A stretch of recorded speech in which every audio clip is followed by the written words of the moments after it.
Chapter 267. Your Majesty, why hasn't there been any news from my brother? Ed's words made Timothy slightly surprised. Indeed, it had already been 2 months since Leman Hawes had been sent to loot the Western Territory. Taking into account the journey back and forth, he should have already reported the situation or returned to King's City. Although one of the tasks given to Leman was to seize control of the Western Territory as soon as possible, Timothy was clear that after taking the pills, the 1,500 people were almost useless.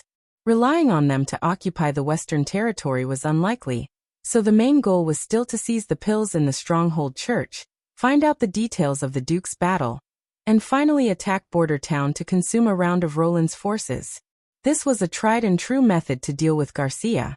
Even if they didn't capture the port of Clearwater, and the militia was completely annihilated, most of the Knight's troops would be able to return safely. As long as they gathered a group of useless people, they would be able to continue the attack. But why has there been no news from Leman Hawes and the Knight's troops? Maybe he delayed his return because of the attack on Border Town, or maybe he's on his way back, Timothy slowly said. These reasons were obviously not very convincing, but he didn't want to say the most likely answer in front of Leman's brother. Maybe when I return to King's City, I'll receive news from him. Your Majesty, when the time comes, can you please tell you his news? Timothy nodded. Of course, I'll send a messenger to deliver it. Thank you, Your Majesty. The new king leaned against the railing, looking at the occasional bright light in the dark clouds. The sound of thunder seemed to come from far away. It wasn't loud, but it was dull and vigorous, as if it directly pounded on his heart. Ed's question made the joy in his heart fade a lot. If Garcia Wimbledon's resistance was a matter of course, and Tilly Wimbledon's departure made him disappointed, then Roland Wimbledon's actions were completely unimaginable. He had thought that he did not need to spend any effort to pay attention to his incompetent younger brother. After a while, he would get tired of living in a poor town and come to the capital. However, the actual situation was completely beyond his imagination. He stayed behind in Border Town, survived the months of the demons, defeated the Duke of Ryan, seized Longsong's stronghold, and even completely lost contact with Leman's 1,500 militia. How did he do it? Timothy didn't have a deep understanding of his younger brother. When he was a child, neither Garcia nor Gerald liked to play with him. When he was an adult, they would only see each other once at the palace banquets. However, rumors of his naughty and mischievous deeds still lingered, and even his father didn't like him very much. Could it be that he had been hiding his true nature from the very beginning? Timothy quickly rejected this idea. Even if she was as smart as Fifth Sister, she was only good at learning and quick thinking. Her childhood personality was no different from that of an ordinary girl. How could a person be born with the ability to hide and deceive? Something must have happened to him after he went to Border Town, which caused this change. Timothy shook his head and put these distracting thoughts to the back of his mind. What's wrong, Your Majesty? No, it's nothing. The new king took a deep breath. The storm is coming. No matter what he encountered, Border Town's population and location made it impossible for him to retreat. There was no port, no fleet, and behind him was a barbarian land that he couldn't set foot in. He could only defend that corner until he was exhausted by his own offensive. Do you insist on leaving tomorrow? The knight asked worriedly. If I stop in the face of a little rain, how can I face the real storm? Timothy turned and said, sooner or later, Roland Wimbledon would kneel at his feet and beg for forgiveness. The crown of the King of Grey Castle would inevitably be firmly placed on his head. However, this was just the beginning. The church's movements and intentions were becoming more and more obvious. One day, Grey Castle would fight against the church, and that would be the real challenge. Go and do your work. The sooner you complete the task I gave you, the sooner you can return to King's City. Yes, Your Majesty. Ed took 2 steps, then turned back and asked, I almost forgot, Your Majesty, what should we do with those who swallowed the pills and didn't die on the battlefield? This is the 3rd time they've taken the pills. Let them be incinerated along with the port of Clearwater, he replied with a blank expression. The knight took the order and left. Timothy suddenly felt a chill on the tip of his nose. He raised his head and saw rain falling from the clouds. At first, it was sparse, but then it became denser and denser, and soon it set off a series of ripples on the sea. Asterisk at the top of the Tower of Babel in the new holy city of Hermes. Damn it. Damn it. Tayfun slammed the table and said, "That son of a bitch. Blasphemer. How dare she target the church?" This was the first time that Maine had seen the old bishop lose his composure. The blue veins on his forehead bulged, his beard trembled with anger, and his face was so ferocious that it seemed as if he wanted to swallow the other person alive. It was hard to imagine that the old bishop, who usually complained about Heather, would quarrel with her for an entire afternoon. But when he saw the jewelry box sent by the Queen of Clearwater, the old bishop broke out in an astonishing rage. There were no pearls in the jewelry box, only an iron ring, which was the bishop's emblem personally awarded by the Pope, and the ring was worn on a blood-stained broken finger. Maine sighed and reached out to close the jewelry box. Of course she dares, because we haven't obtained the blessings of God. God only favors the winner. This sentence immediately calmed Tayfun down. He sat back in his chair without saying a word, gasping for breath, and finally forced out a sentence. "What are you going to do next?" This was indeed a situation that the church had never encountered in the last 100 years. No one would have thought that Garcia would travel thousands of miles from Grey Castle to the Kingdom of Endless Winter, and after capturing King's City, she would also send the Black Sail Fleet to approach Hermes. Although Wolfshart City was on the verge of being captured, Maine didn't hesitate to transfer all of the God's Punishment Army back to the old holy city. This city without walls was the barrier of Hermes, and under no circumstances could it be lost. After the offensive stopped, the Black Sail Fleet also didn't continue to advance, but instead returned to King's City along the river. Obviously, the other party's intention was very obvious. As long as the church sent a large army to attack Wolfshart, Garcia would attack the holy city from the river.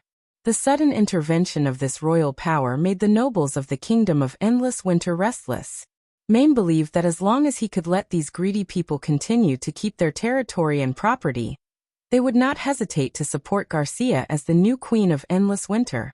Today's predicament was not something he could easily solve, but the church wouldn't be subdued by this kind of difficulty. Long before he became the bishop, he had already understood that he would have to walk on a thorny road. First of all, the holy city needs a new bishop. You first make a list of candidates, and the final candidate will be decided by the Pope, Maine slowly said. What about the enemy? Tayfun snorted through his nostrils. Chapter 268. Passing through the dark corridor, Maine rode the cage into the huge hole deep underground, and came to the front of the pivotal secret temple again. His Majesty O'Brien was already waiting at the door. He looked older than the last time. His eyes were sunken in, and the wrinkles at the corners of his eyes spread across his cheeks like a spider web. However, his smile was still gentle and full of concern. Maine couldn't help but feel tears welling up in his eyes. He knelt in front of him. "Your Holiness, get up, child." The Pope's voice was calm and steady. "I heard you're in trouble. Let's talk in the hall." Today was not the day of conversion, so there were no candles lit along the walls in the hall. There were only candlesticks placed in a few corners. The Pope returned to the main seat and took a deep breath. "Tell me what happened outside." Maine was well aware of the importance of His Holiness O'Brien's responsibilities. It was not that he did not know what was happening outside the holy city, but that he did not have the time to deal with these trivial matters. That was why he had set up 3 archbishops to jointly manage the church affairs. He should try his best to avoid disturbing Her Holiness with these things, but he was powerless to solve the current troublesome situation. Maine quickly recounted what had happened from beginning to end. "Heather is dead." O'Brien was silent for a long time after listening to the story. Then he sighed. "She was an observant, clever and devout little girl. I watched her slowly grow up." "My condolences, Your Holiness. The murderer will definitely be punished." The Pope nodded. "So, the current situation is that Garcia and the Kingdom of Wolfshart are helping each other? The new poison didn't work? It played a miraculous role in the capture of Broken Tooth Castle. The defenders managed to hold out for a month before all of them died. The army of judges quickly broke into the city, and there were almost no living people in the residential area. However, when we attacked Wolfshart City, the poison didn't seem to have the same effect. Now the enemy's resistance is still tenacious. Maine reported. You made 2 mistakes, O'Brien said slowly. The illness caused by the poison will cause death within 7 to 10 days. You should have taken advantage of the first peak of the illness to launch an attack, and then quickly treated the residents in the city. This would have greatly reduced their hostility. Don't forget that we need as many people as possible, not empty cities. The second point is to wait a month before taking action. Although it can minimize the casualties, it will also give the enemy enough time to react and find a way to cure the disease. The essence of the new poison is demonized demonic beasts. According to the Holy Book of Magic, there are more than 70 kinds of abilities that can restrain its infection, and more than 30 kinds of abilities that can directly kill it. It's not surprising that such a witch would appear in a city with tens of thousands of people. You mean they colluded with witches? At the moment of life and death, who cares if they are the devil's minions or not? The Pope said calmly. Regardless of whether this witch took the initiative to stand out, or was exposed and forced to treat the disease, it is not good news for the Church. If they can really stop our attack, the reputation of the witches in the kingdom of Wolfheart will change dramatically. They might even be regarded as heroes. It's all my fault, Maine said, bowing his head in pain. It is indeed a mistake, but it is not serious. You formulated such a strategy in order to reduce the losses of the army of judges and the God's punishment army. O'Brien tapped Roland's shoulder with his scepter. Moreover, the 3 princesses of Grey Castle and the King of Wolfheart are gathered together. This is also an opportunity for us. Opportunity meeting? The bishop was startled. Yes, an opportunity to catch them all in one fell swoop. O'Brien stood up. Come with me. Under the guidance of the guards, Maine followed the Pope out of the pivotal secret area and slowly walked into the depths of the cave. The huge god stone of retaliation emitted a dim light, illuminating the path under their feet. Gradually the light became dimmer and dimmer. Maine could not help but look back, only to see that the pivotal secret temple and the god stone had already been left far behind. At this time, the guards also lit torches to avoid tripping on the gravel on the ground. Where are we going? We have arrived, child. His Holiness O'Brien stopped, breathing a little quickly. Phew, I'm getting old. It's so tiring to walk such a short distance. A guard came forward to support him. Your Holiness, let me carry you. It's okay. I just need to rest. He stood still for a while and then ordered, light the brazier. At this time, the bishop noticed that there were several towering iron shelves erected on the side of the stone path. If it weren't for the guards holding torches approaching them, it would have been difficult for most people to discover these metal objects hidden in the darkness. The guard climbed up the ladder and lit the turpentine basin at the top. Several dazzling flames suddenly spurted out. Maine first squinted his eyes, and after adapting to the change in light, he looked forward. In the flickering light of the fire, a dusty canvas appeared in front of everyone. It bulged high, and it was obvious that a huge object was covered under it. I originally planned to use it in the last 2 years to resist the increasingly ferocious demonic beasts, but now it seems that it will have to be activated in advance. O'Brien waved his hand. Take off the cloth. This is. As the canvas fell, Maine could not believe his eyes for a moment. It was a huge, ferocious-looking 4-wheeled iron carriage. Just one of its wheels was taller than him. It did not have a carriage, only a terrifying metal ram and a beast bone frame. In the middle of the frame was a bone shield that was full of barbs. It was as big as 3 or 4 doors.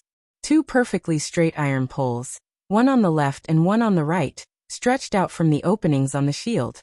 They pointed straight forward, like sharp arrows that were ready to be shot. On both sides of the iron carriage, there were dozens of such iron poles. Each pole was as thick as his thigh, reflecting a dull metallic luster under the brazier. In the Holy Bible, it is named the siege beast. The Pope walked to the side of the iron carriage and patted the solid iron pole. It can only be activated by magic, and it requires 3 or 4 witches to operate properly. The attack range of the siege beast is far greater than that of a catapult or a ballista. It would be very difficult for an ordinary city wall to withstand the destruction of iron arrows. A sailboat made of giant wood would be like thin paper in front of it. Whether it is destroying the strong walls of Wolfshart City, or blocking the advance of the Black Sail Fleet, it would be a piece of cake for it. This is also a weapon developed by the pivotal secret temple? No. O'Brien shook his head. You should be able to guess that it comes from our enemies, the devils of the abyss of hell. This is also the reason why the church hid the siege beast in the depths of the cave. Remember, when you use it, you must do your best to hide your whereabouts and not let the civilians see what it looks like. I understand. Maine bowed his head. Why can the devil's weapons be controlled by witches? Could it be that they also have the same magic as humans? He suppressed the doubts in his heart, and did not continue to ask. It was obvious that he would only be qualified to understand these things after he became the new pope. In addition, in order to prevent Garcia and the Wolf King from escaping again, I will send 2 pure witches to assist you in battle. The pope said in a solemn voice, no one can escape from their hands. Go, use the blood of these blasphemers to send Heather off. His Holiness the Pope's pure witches. His heart trembled. The witches raised by the church and survived were all called pure witches, but the witches under the Pope's command were the strongest ones selected from thousands of people. Their abilities were not even recorded in the Holy Bible of Magic. Compared to Heather, Tayfun and the few witches under his command, there was a world of difference. Now that His Holiness had personally said that they couldn't escape, the fate of the 2 had already been decided. Chapter 269. Roland held Border Town's first high-level plenary meeting in the castle's reception hall. Compared to the beginning when Barav and his dozen or so apprentices were the only ones to hold the fort, the city hall had now grown to a huge group of nearly 100 people. Among them were fallen nobles, the captured knight and his squires, as well as the natives who had completed their primary education and obtained their diplomas. Thanks to the growth of the population, the various departments had also taken shape one after another, so that the city hall finally had a little bit of the prince's expectation. He no longer had to do everything himself like before, now he only had to explain some simple policies and programs, and the embryonic city hall could break down the tasks to the various departments to complete, which made Roland feel very gratified.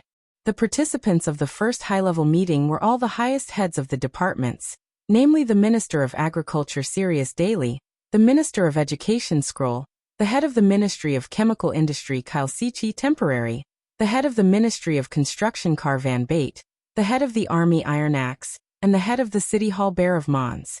The Ministry of Industry was still personally managed by Roland. After all, except for him, no one knew what industrialization looked like in the end. Beside each person was placed a bucket of ice water, emitting bursts of cool air. The ice placed in the bucket was enchanted by candle, so that it could be soaked in water for at least a whole morning. Even if it was scorching hot outside, the castle hall still maintained a cool temperature. Then each department separately report the recent situation. Roland took out the kettle from the bucket and poured himself a glass of ice water. Let's start with the Ministry of Agriculture.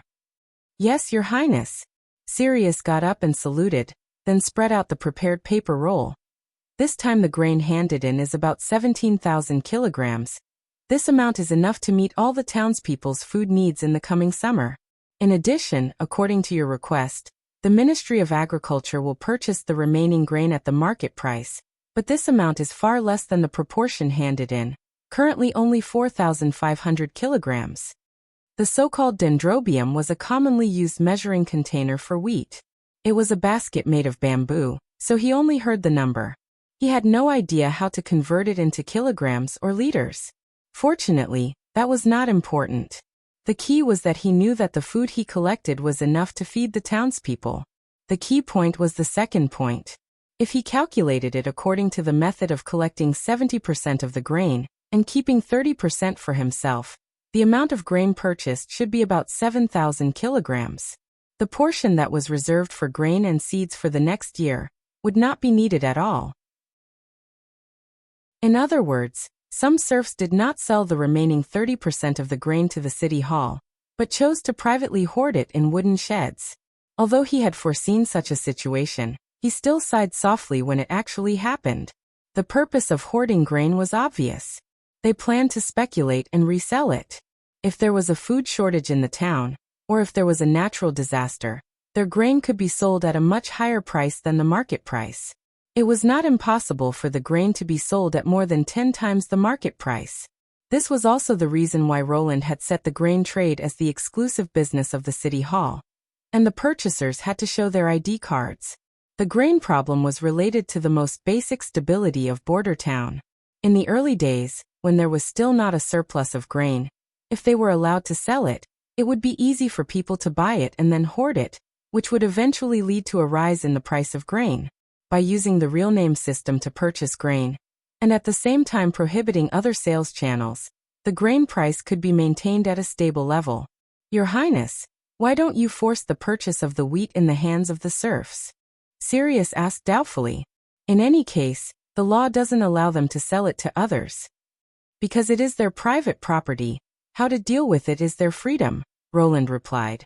I didn't stipulate that the serfs are not allowed to keep their own grain. You can also understand it as long as there is no explicit prohibition, it is allowed. Sirius looked a little confused, as if he didn't know how to understand this sentence. It wasn't only him, most of the people frowned. Only Barav showed a thoughtful expression. Is there anything else you want to report? Roland drank a mouthful of ice water. This concept of emphasizing rules and procedures could only wait for them to slowly comprehend it in the future.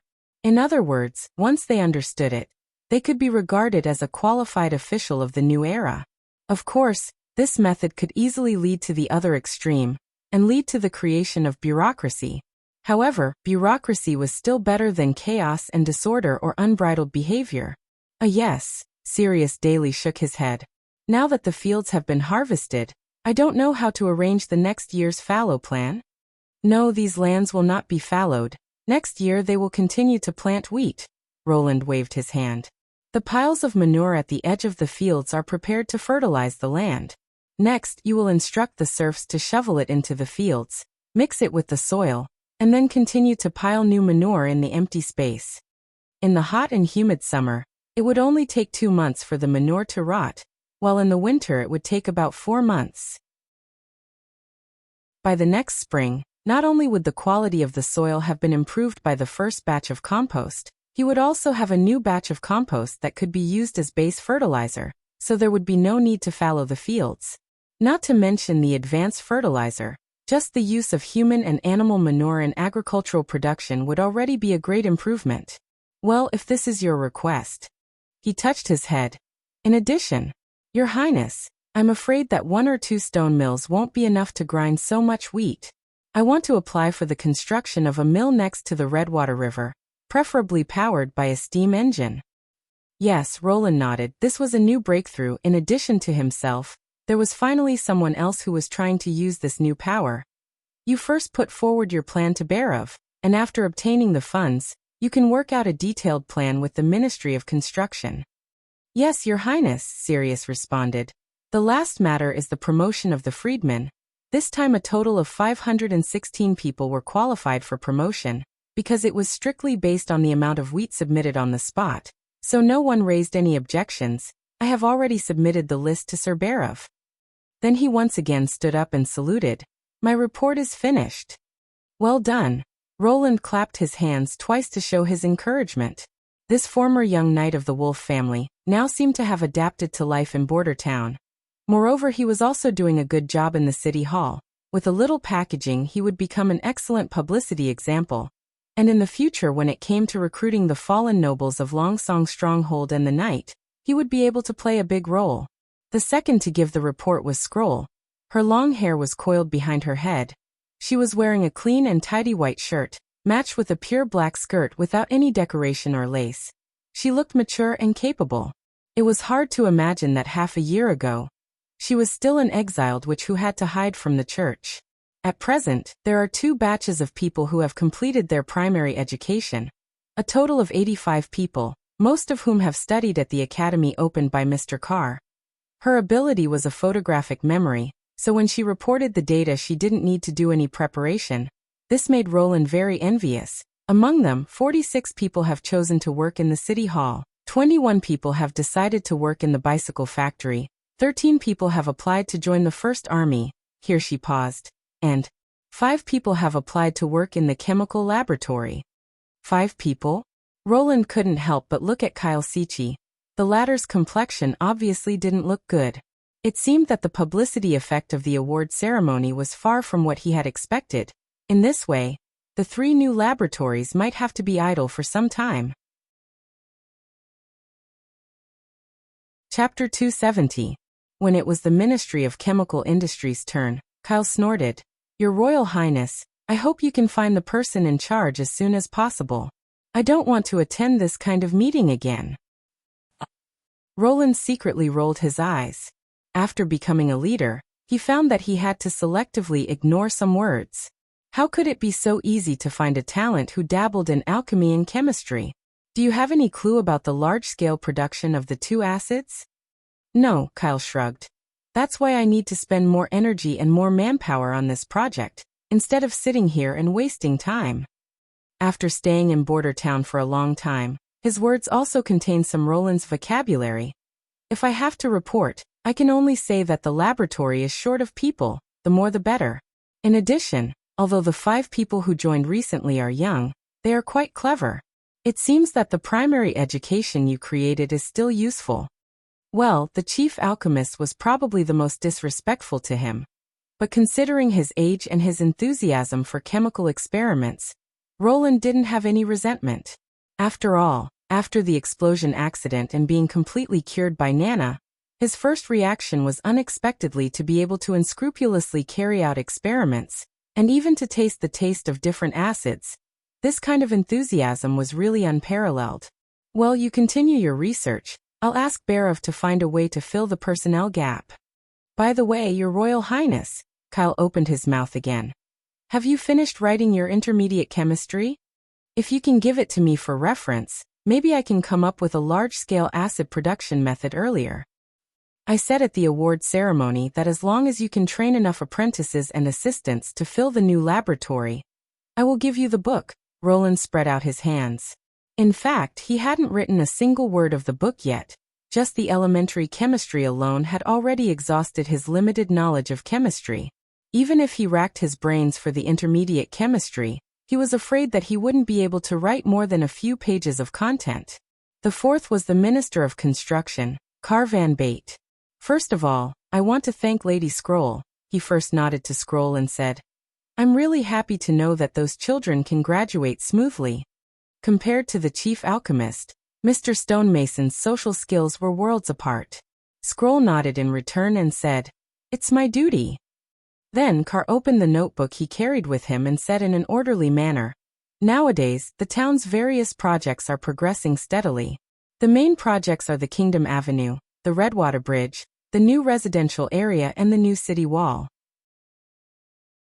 Among them, the number of people working on the construction of the Kingdom Avenue had reached 4,500, half of which came from Longsong Stronghold, and it was expected to be completed next spring. The Shurshui Bridge is still under the construction of the underground mud wall, and the residential area has been expanded to the vicinity of the old city wall.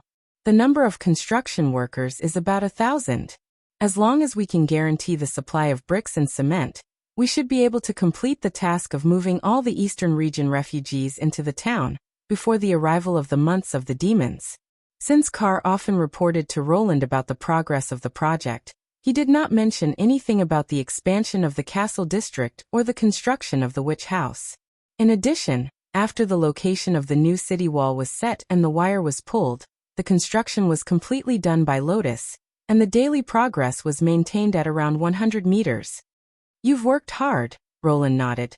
The Ministry of Engineering was the largest department in terms of personnel and funding, so the results were also the most. While speeding up the construction, don't forget to publicize Border Town's preferential treatment policy.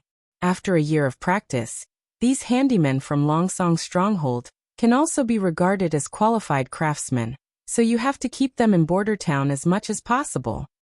Yes, Your Highness, Carr replied. Then the next one. Iron Axe. This was the first time Iron Axe had participated in such a meeting, so he was obviously not used to it. He cleared his throat and said, "Your Highness, there are two main things about the army. First of all, the Second Army has completed its basic training and can be sent to Longsong Stronghold at any time. Second, with the addition of new blood, the First Army now has 825 people. Apart from the 350 people in the artillery team, the rest of the soldiers have all been equipped with revolving rifles. That's all I have to say." After reporting, he gave a military salute. "Good, let the Second Army set off tomorrow. Remember to place reliable people in the team. While in Longsong Stronghold, daily training and ideological training must not be interrupted, and every week report to Border Town," Roland instructed. The last one to speak was Barov. He first looked around at the crowd, then calmly saluted Roland and said, "Your Highness, since the last time we paid the Marjorie Chamber of Commerce's transportation fee and the cost of Theo's mission, the City Hall's treasury stock has been severely reduced. Coupled with the harvest this time, the Ministry of Agriculture is still purchasing food at the normal market price, resulting in the stock of Golden Dragon only a little more than 2,000. This can be considered a relatively dangerous limit. 2,000 Golden Dragon. Compared to last winter, it was undoubtedly a huge amount of money, but Roland also knew that the current situation of Border Town was not the same as it was in the past. Just the monthly payment of more than 5,000 workers in the Ministry of Works was already a huge expense. There was also the current high salary of the First Army, the factory, the chemical laboratory, and the City Hall, all of which required a large amount of Golden Dragon. In other words, Border Town was now making money fast, but also spending money fast, and this was based on the fact that most of the materials and machinery were self-sufficient. "I know, but at the beginning of next month, when the Marjorie caravan arrives in Border Town, we will be able to earn another income by selling the steam engine," Roland responded. "Moreover, the purchase of food and the transportation of fugitives are not part of the daily expenses, so in the next 6 months, the treasury stock should be able to steadily increase. You don't need to worry too much." He paused. "In addition, I intend to raise everyone's salary." "Raise the salary?" Barov was startled. "Yes. Today the City Hall is no longer an institution that only relies on a dozen people to run. Your workload has greatly increased, so naturally your salary will also increase." The prince laughed. "Starting from this month, your salary will be raised to 5 Golden Dragons per month.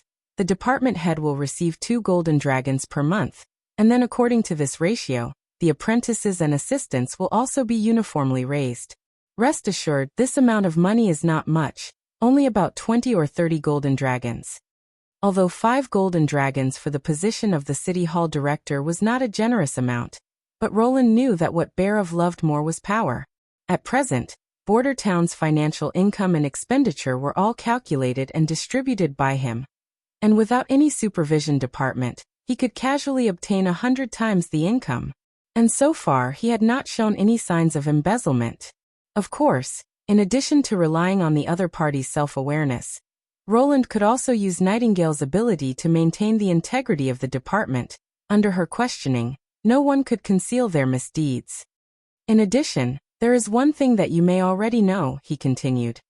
"I intend to officially build a city here after the end of the months of the demons. In other words, Border Town will be upgraded to a real city. This big city will reach the barbarian land in the west, Longsong Stronghold in the east, and the hills and seas in the south. Its city walls will be natural mountains and natural strongholds, and its area will be far larger than King's City, or even any city in the 4 kingdoms." Chapter 271. At the end of the meeting, Roland left Barov alone. "As you can see, the chemical laboratory and Greycastle Industries need people.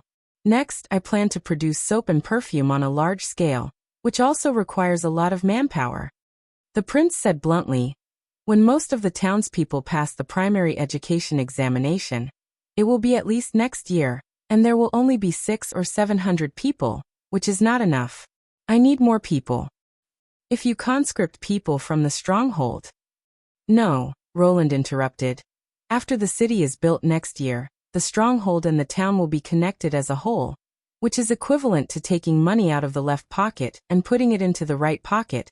I need more people outside the western region." This. Barov was a little embarrassed. I'm afraid it's not so easy to solve. If you go to other cities to fish people out, the local lord will not sit idly by. Don't go to the city. Roland dipped his finger into the cup, dipped it in ice water, and gestured on the table. I don't know if you have noticed, but since the end of the months of demons, Grey Castle has been in a state of war, including Timothy's several attacks on the southern territory, which led to the burning of Eagle City, and serious damage to the surrounding villages and towns. Then there was the expedition to the northern territory, depriving Duke Ace of his title and territory for treason. Lastly, there was the attack on the sea in the east. He knocked the table twice, leaving a pool of water stain. It affected Sewenshire, Valencia, and Cold Raven Castle quite a bit, not to mention those small towns in the surrounding area. Just from the number of people who fled to the capital, you can see how heavy the losses were. You mean? Barov showed a thoughtful expression. Spread the news of the western region. The prince smoothed out the water.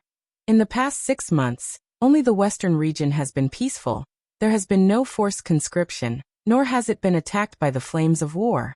Especially the first point, since Timothy has wantonly used civilians to fight, he will definitely recruit and even abduct civilians from all over the country.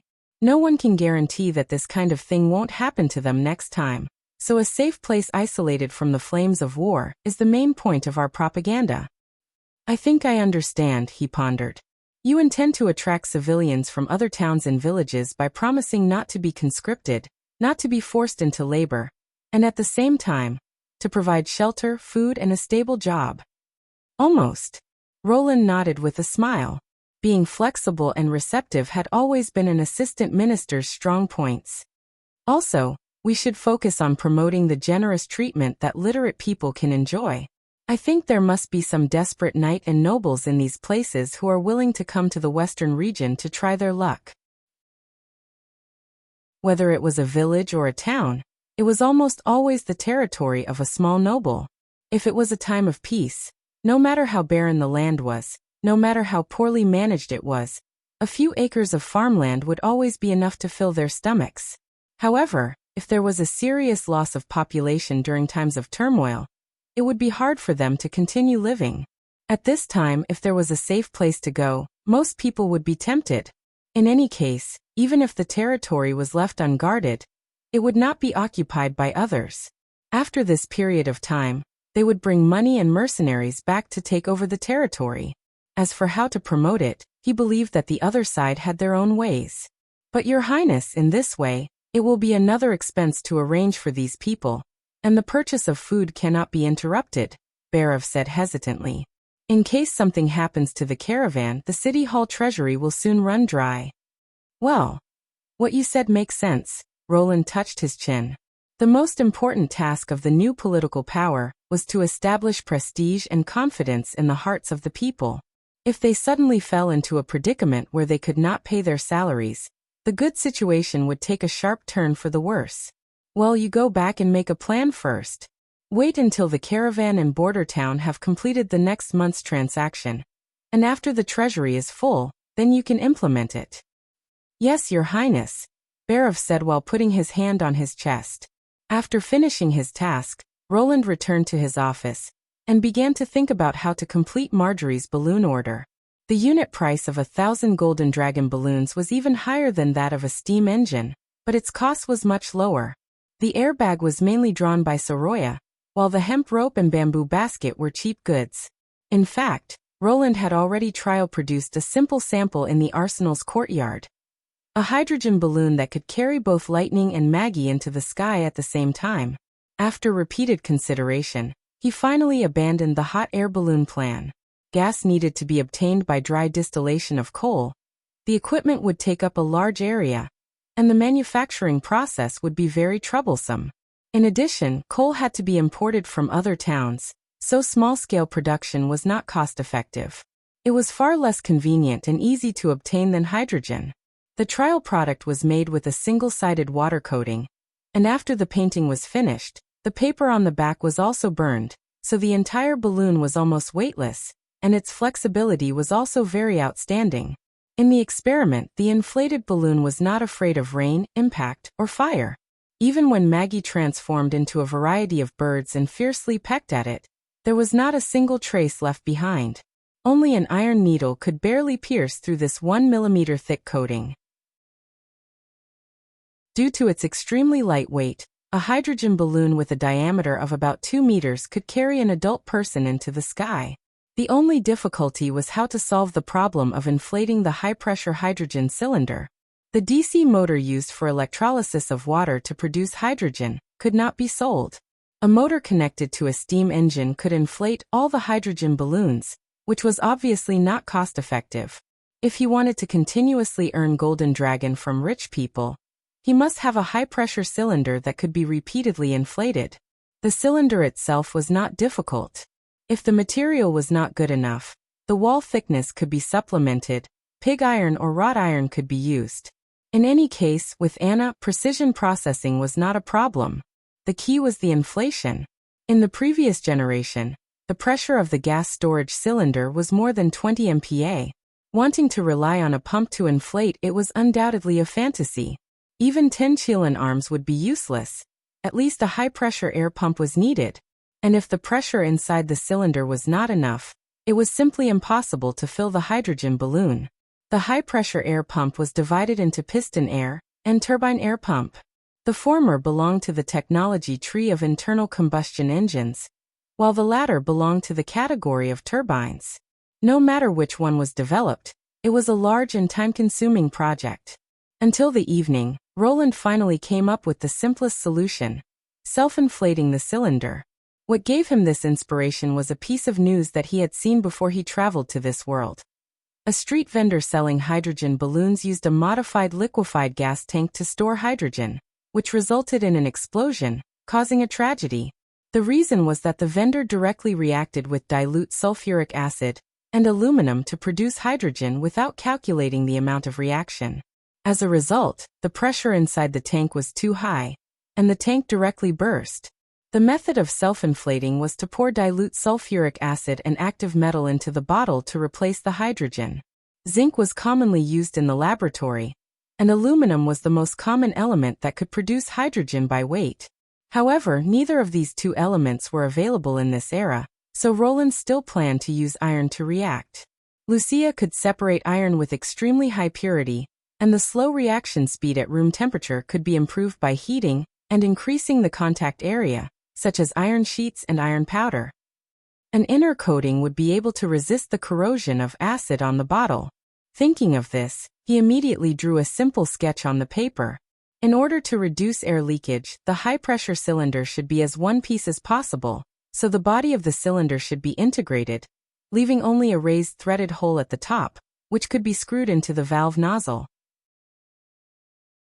After injecting the reactant from the hole and tightening the valve, the continuously produced gas had nowhere to go, and the pressure inside the bottle could reach a very impressive value.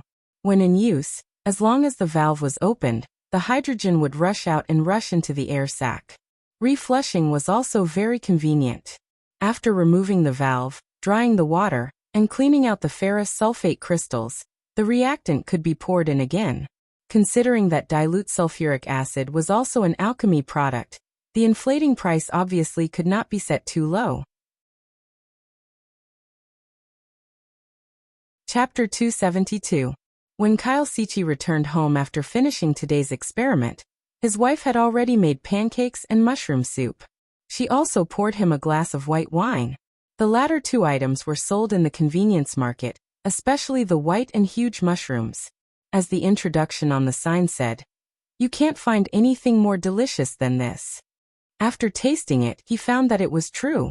After eating one piece, it was hard to forget the full and unique taste. Of course, it was also very expensive. A palm-size flower costs 1 silver royal. If it were not for the high salary, Kyle would not have bought such expensive food. There were many things like this, such as soap and mirrors. As long as one had money, life in the town was much more comfortable than that of the common nobles. Roland was simply unfathomable. This was also what he felt the most. After dinner, his wife handed him a letter. "This is. The guard sent it this afternoon. You hadn't come back yet," his wife said while cleaning up the tableware. According to him, It seems to be from Redwater City. Really? Kyle walked into the study, cut open the envelope with a knife, and took out the letter and opened it. The first sentence was, "Hello, dear mentor." This was a letter from Chavez. He could not help but smile. He sat at the desk and carefully read it. It turned out that after he left the Redwater City Alchemy Workshop, another alchemist, Capora, became the new chief alchemist. However, this man was narrow-minded. After obtaining the crystal glass formula left by Kyle, he not only claimed to the Lord that it was the work of him and Kyle, but also intentionally or unintentionally excluded Chavez in the alchemy experiment. In the letter, he complained that perhaps it was because he borrowed Capra's apprentice when exploring the double stone acid-making method, but in the end he did not inform Capora of the results in advance. Now several other alchemists seem to have begun to avoid him, intentionally or unintentionally, which made Chavez very annoyed. Kyle could roughly understand their thoughts. As the youngest alchemist in the refining room, many people thought that Chavez stood out among the many apprentices only by luck and his appreciation. However, the chief alchemist sneered at this view. Saltpeter and green vitriol were both common materials. The reason why it was Chavez who discovered the double stone acid-making method, and not others, was enough to explain the problem. Observation, memory, bold conjectures, and careful experiments were all indispensable. This young man's talent was even above his own. In the end, Chavez also attached 2 alchemy formulas to the letter, saying that he had recently discovered 2 acids, and wanted to share it with his mentor. Kyle could tell at a glance that the essence of these 2 formulas was nothing more than the neutralization reaction of acid and base to produce salt. He could write more than a dozen such formulas in one breath. Kyle Sichi sighed and put down the letter. His eyes moved to the elementary chemistry book that had been flipped through several times on the table. The thing that changed everything was the ancient book that Her Highness had given him. If it wasn't for it, perhaps he would still be like Chavez, still searching for the surface soil in the chaos and confusion, and treating it as a treasure. He took the book and flipped to the last page. It was a table that was neatly divided into more than 100 squares. Every time he saw this form, he couldn't help but get goosebumps. He felt an indescribable reverence and fear. The upper left corner of the grid was marked with a small serial number. Until the end, there was a total of 118. In addition to the first 2 rows, most of the grid was blank, but there were some in the middle that were filled with symbols. For example, number 26, iron, number 29, copper. The table's name was Periodic Table of Elements. The chief alchemist had shakily held the book and asked Roland about the contents of the blank spaces. The answer he got was that it was originally filled, but he couldn't remember. If the other side wasn't His Royal Highness, what he wanted to do the most was to slap the whole book on his face. According to the book, this table included all the elements in the world. If alchemy existed in the Holy Bible, there was no doubt that it would be the most dazzling chapter in the Holy Bible. But what made him afraid was, in the end, what kind of person would be able to draw such a chart? If they had already reached this point, then what about alchemy? It was nothing more than a crooked castle built by a group of children in the mud. Kyle suddenly remembered His Royal Highness' promise. If he could also call Chavez over, and also pull a group of apprentices that he didn't have enough time to take with him last time, maybe there would be hope to fill up the 3 new laboratories. In this way, the yearning intermediate chemistry would also be in his hands. Thinking of this, he immediately took out a piece of white paper and began to write a reply.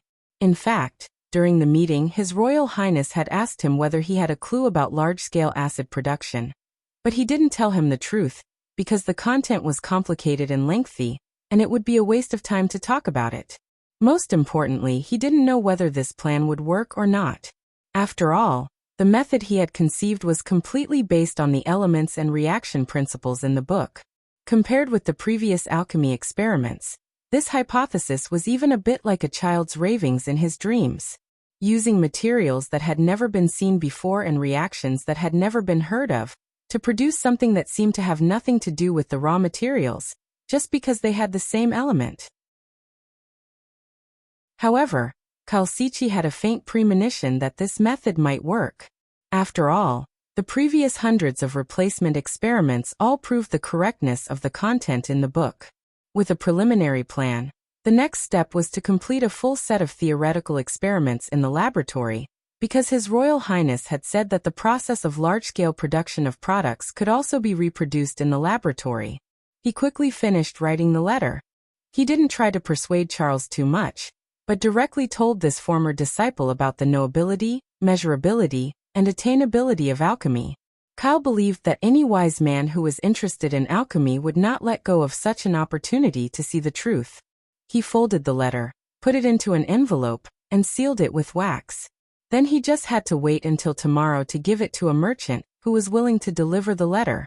After finishing all this, his line of sight once again moved to the periodic table of elements. If the blank space on the table could never be filled up, Kyle would only feel that life would be boring in the future. Fortunately, the last words of His Royal Highness Roland made him excited, and those words still lingered in his ears. Don't show that expression. Each element on the periodic table is arranged according to a rule. You can completely rely on yourself to fill it up. Rule arrangement? Do you mean that unknown elements can also be derived, just like the derivation of alchemy formulas? Yes, even if you have never seen them, you can still describe their appearance and characteristics. Then, what is this rule? Chapter 273. The deeper they went into the mine, the more humid the environment inside the cave became. Sylvie carefully avoided the water dripping from the top of her head, holding the torch and slowly moving forward in the cave. Even if there was no light, the eye of truth wouldn't be blocked by the darkness. She only did this to save her magic. We've reached the fork. Nightingale, who was walking in the front, stopped. Which cave is this? Number 23 is the first fork in the second door. Lightning took out the record book and glanced at it. I hope this is the end, Sylvie muttered and opened her eyes, which were completely shaped by magic. The left side is out of the mining area, no ore. The right side is the same. Lightning wrote down the result. So this cave has one last door left to check. Let's go. Nightingale went from the front of the team to the back, and led everyone back the way they came. Her ability didn't seem to be as simple as invisibility. Sylvie could only faintly see Nightingale's magic changes, but was unable to capture her figure and movements. According to Lightning's introduction, she was the strongest combat witch in the Witch Cooperation Association. This might be the reason why Roland asked her to follow him. There were rumors that this mine was once the lair of an ancient monster, and there had been several cases of miners disappearing before. Before they set off, His Royal Highness had repeatedly told them to be careful, and if they encountered an uncertain situation, they should first retreat from the mine, and then report to him. Sylvie didn't think much of it. There were no monsters that could escape the detection of the magic eye. She could even see the animal carcasses and the wriggling soft-bodied worms in the stone walls clearly. The expedition had a total of 4 people. In addition to herself, Nightingale, and Lightning, there was also a little girl named Wuxia. Every time she found an ore, she would turn it into a variety of fragments, and then carefully classify them and put them in her pocket, saying that she would give them to His Royal Highness to identify. Lightning was responsible for drawing the topographic map of the mine. Of course, according to her own words, no adventure could be without her. Her proud tone reminded Sylvie of the captain who was temporarily stationed on Sleeping Island. Cave 23 was a huge and deep cave near the bottom of the mining area. After a few hundred steps, it divided into 3 forks. If they continued to go deeper along these forks, they would find more branches. However, by then they would have almost extended out of the mining area, and the possibility of finding a mineral vein was very low. Therefore, they would only go this far. Returning to the first fork, which was the door Lightning had recorded, Sylvie used her ability to observe the situation of the 3 doors of Cave 23. The wider the scope of the Eye of Truth, the greater the magic consumption, and a heavy burden on the body, so she chose to observe at each fork, one at a time. Another 3 doors. There's no ore and there's... She paused for a moment. There are 5 forks, and one of them seems to lead downwards. Down. Lightning repeated. That's right. Sylvie looked again. The slender passage not long after turning a corner, heading straight to the mining area. When she wanted to continue to observe along this fork, a strong dizziness rushed into her mind, cutting off her connection with the magic eye. I think it may lead to a deposit. But this explanation was very far-fetched. The intricate caves in the North Slope mine were obviously not artificially excavated, so they would not specifically look for ore. The unknown vein they had found before was sandwiched between two forks, and if not for the Eye of Truth, which could see through obstacles, it would be impossible to find the pile of metal and stone hidden under the stone walls and soil. No matter what it is, we'll know once we go and see, Nightingale shrugged. The group of people entered the third door of the cave, and after about a quarter of an hour, they reached the end of the passage.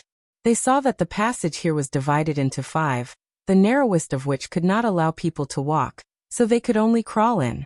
And the strange passage that Sylvie had seen before was located in the middle of the 5 forks. The terrain suddenly turned downwards, almost forming a steep slope with the ground they were now standing on. It looks quite deep. Nightingale shone a torch. I always feel that the caves here are somewhat similar to those I saw in the impassable cliff. After the inspection, we should hurry back. Lucia could not help but grab Nightingale's arm. I don't like it here. I always feel that there is something staring at us from inside the cave. There is nothing in the cave, except mud and stones, Sylvie said, although she also did not like this quiet and damp place. But her ability told her that there was no danger here. The 4 forks on the left and right are all without or out of the mining area. She quickly scanned the straight forks, moved her eyes to the one in the middle, and then slightly startled. Huh? What's wrong? Lightning asked. I can't see the situation below. You can't see? The little girl was surprised. Is it because you are too tired that your ability failed? Let's take a rest. No, it's not a problem with your ability. Sylvie closed her eyes, and when she opened them again, all she could see was darkness, as if she had been deprived of her vision. She endured the headache and further expanded her field of vision, but the result was still the same. The surrounding soil was clearly visible.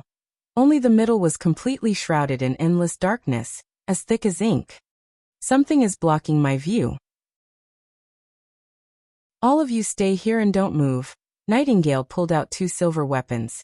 I will go down to explore the situation. I will be back soon. Don't go. Sylvie pressed her hand on her swollen forehead to stop her. There is only one thing that can produce such an effect. Even if you go, you will be in danger. What is it?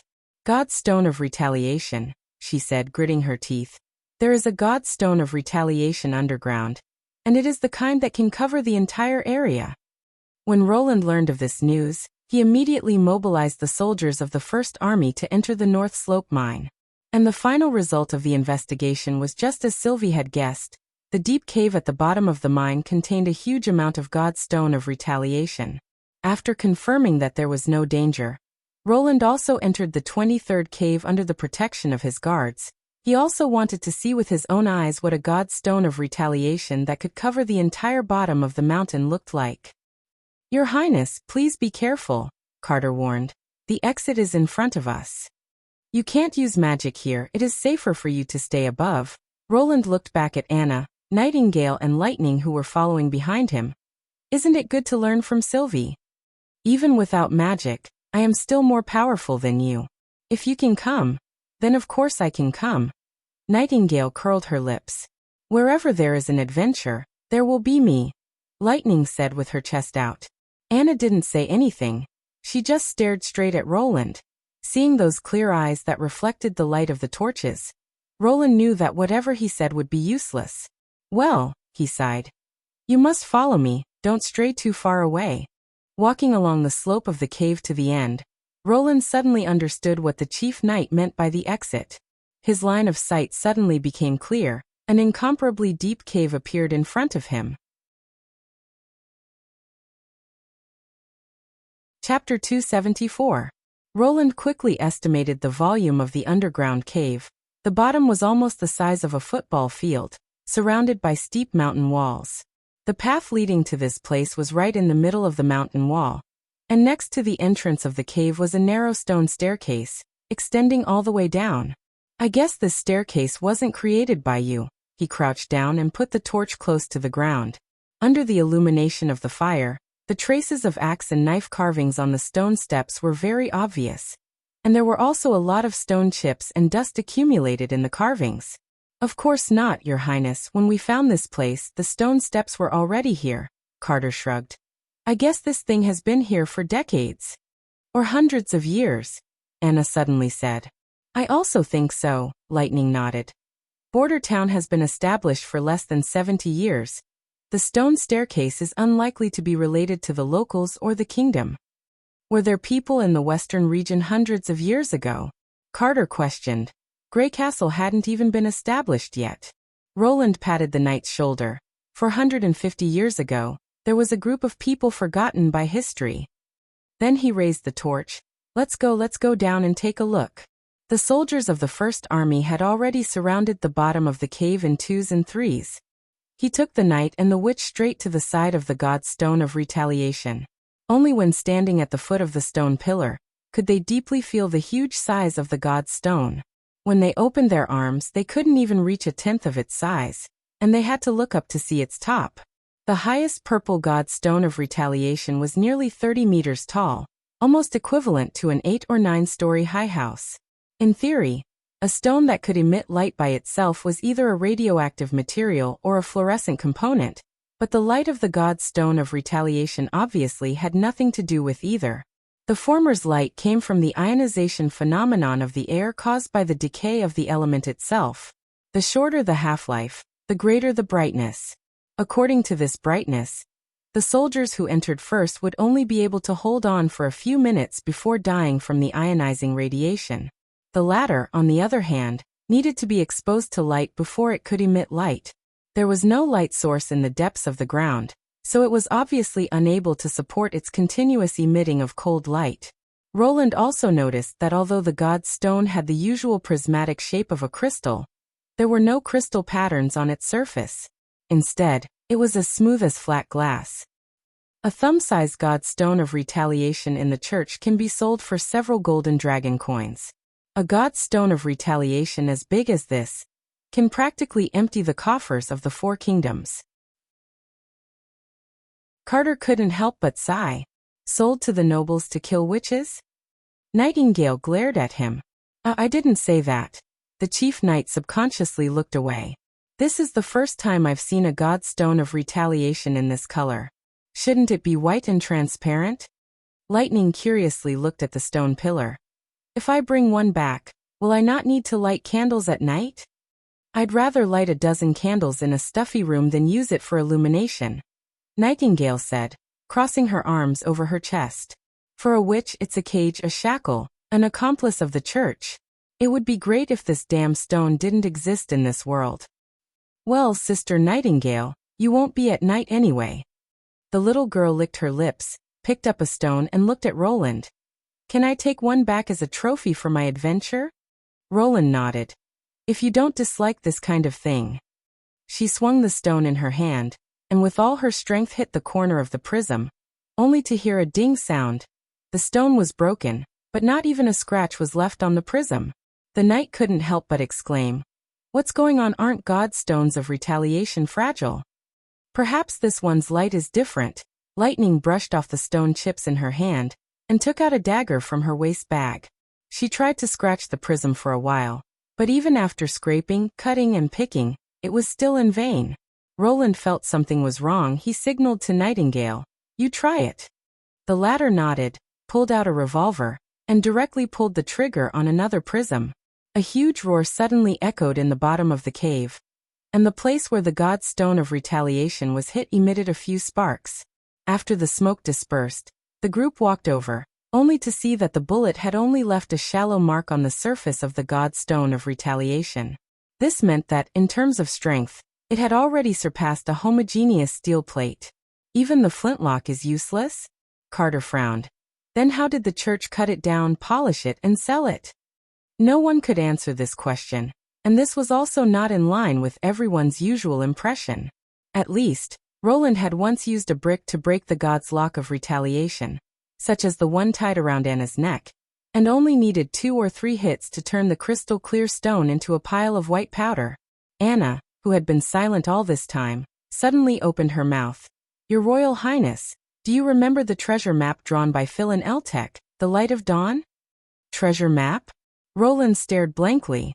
He vaguely remembered that on the map, there was a triangle that occupied more than half of the map, and the other 3 points were pointing at the holy city of Tequila, the stone tower of the concealing forest, and the end of the North Slope Mountain.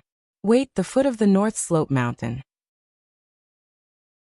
Suddenly, a lightning flashed through his mind. Could it be? I think that point is not pointing at the North Slope mine but here, Anna slowly said. This underground cave contains a large number of God's stone of retaliation. After a careful search, in addition to a large pile of indestructible God's stone, they did not find anything else of value, not to mention ancient books or remains.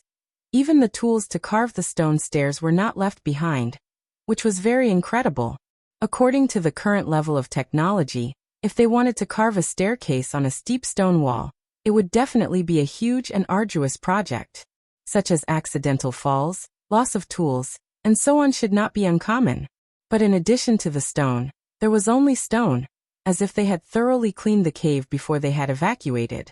When Roland returned to his office, he called for scroll and reproduced the drawing of the Dawn Knight on the Book of Illusion. It was similar to the pattern in his memory. The southernmost point was indeed at the foot of the North Slope Mountain. If Anna's guess was correct, is it possible that this is the map left behind by the church when they were looking for a new vein of God's stone of retaliation? But why did they spend a lot of effort to carve a stone staircase that led directly to the bottom of the cave, and then abandon everything? If the church had established a border church 450 years ago, I'm afraid that today's border town would be completely different. According to the price of the God's stone of retaliation and its use, this mine didn't seem like a resource that could be casually abandoned. Chapter 275. After dinner, Candle walked into the castle hall early. Every time night fell, Teacher Scroll would give a lecture in the hall.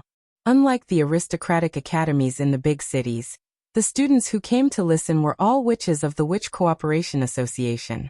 But she wasn't the first one to arrive at the classroom. Evelyn was already sitting at the long table and waving at her. Did His Highness Roland recently give you any tasks? Candle had just sat down when Evelyn couldn't wait to ask.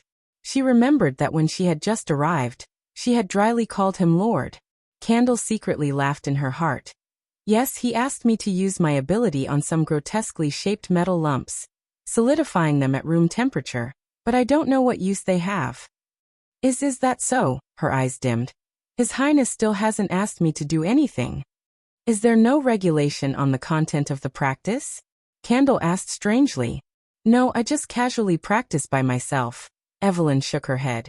He only occasionally asks me to taste the newly formulated liquor. Maybe this is what His Highness likes. You have been in a tavern, so you are very familiar with the taste of all kinds of wine. There aren't many witches like this. But you don't need a witch to taste wine, she protested. A golden dragon's salary is enough to hire a professional winemaker. Candle patted the other's shoulder. I think His Highness definitely has his own plans. Scroll also comforted me like this, but even I don't know what I can do with this ability. I can't just turn water into wine out of thin air. Is it to make the best wine to sell? But the commoners can only afford to drink poor ale, and the nobles have different tastes. Evelyn put her chin on the table and said in frustration. Moreover, the wine His Highness makes is getting more and more unpleasant. I have suggested adding water or fruit juice to blend, but he only seems to want to make the strongest wine. Candle didn't know what to say for a while. In this regard, she and Evelyn could be said to be in the same boat. After going to Sleeping Island, they could only do chores most of the time. As the fish oil became more abundant, solidified candles became dispensable. Lady Tilly even forbade drinking. In the early days, when life was tight, the resources were often distributed according to one's ability. Sometimes, Candle could only get a grilled fish that was not covered with salt. She didn't think there was anything wrong with this practice, and she was also willing to give more food to the witches who consumed a lot of magic power. But the fact that witches were divided into different groups and had a vague sense of rejection made her feel a little uncomfortable.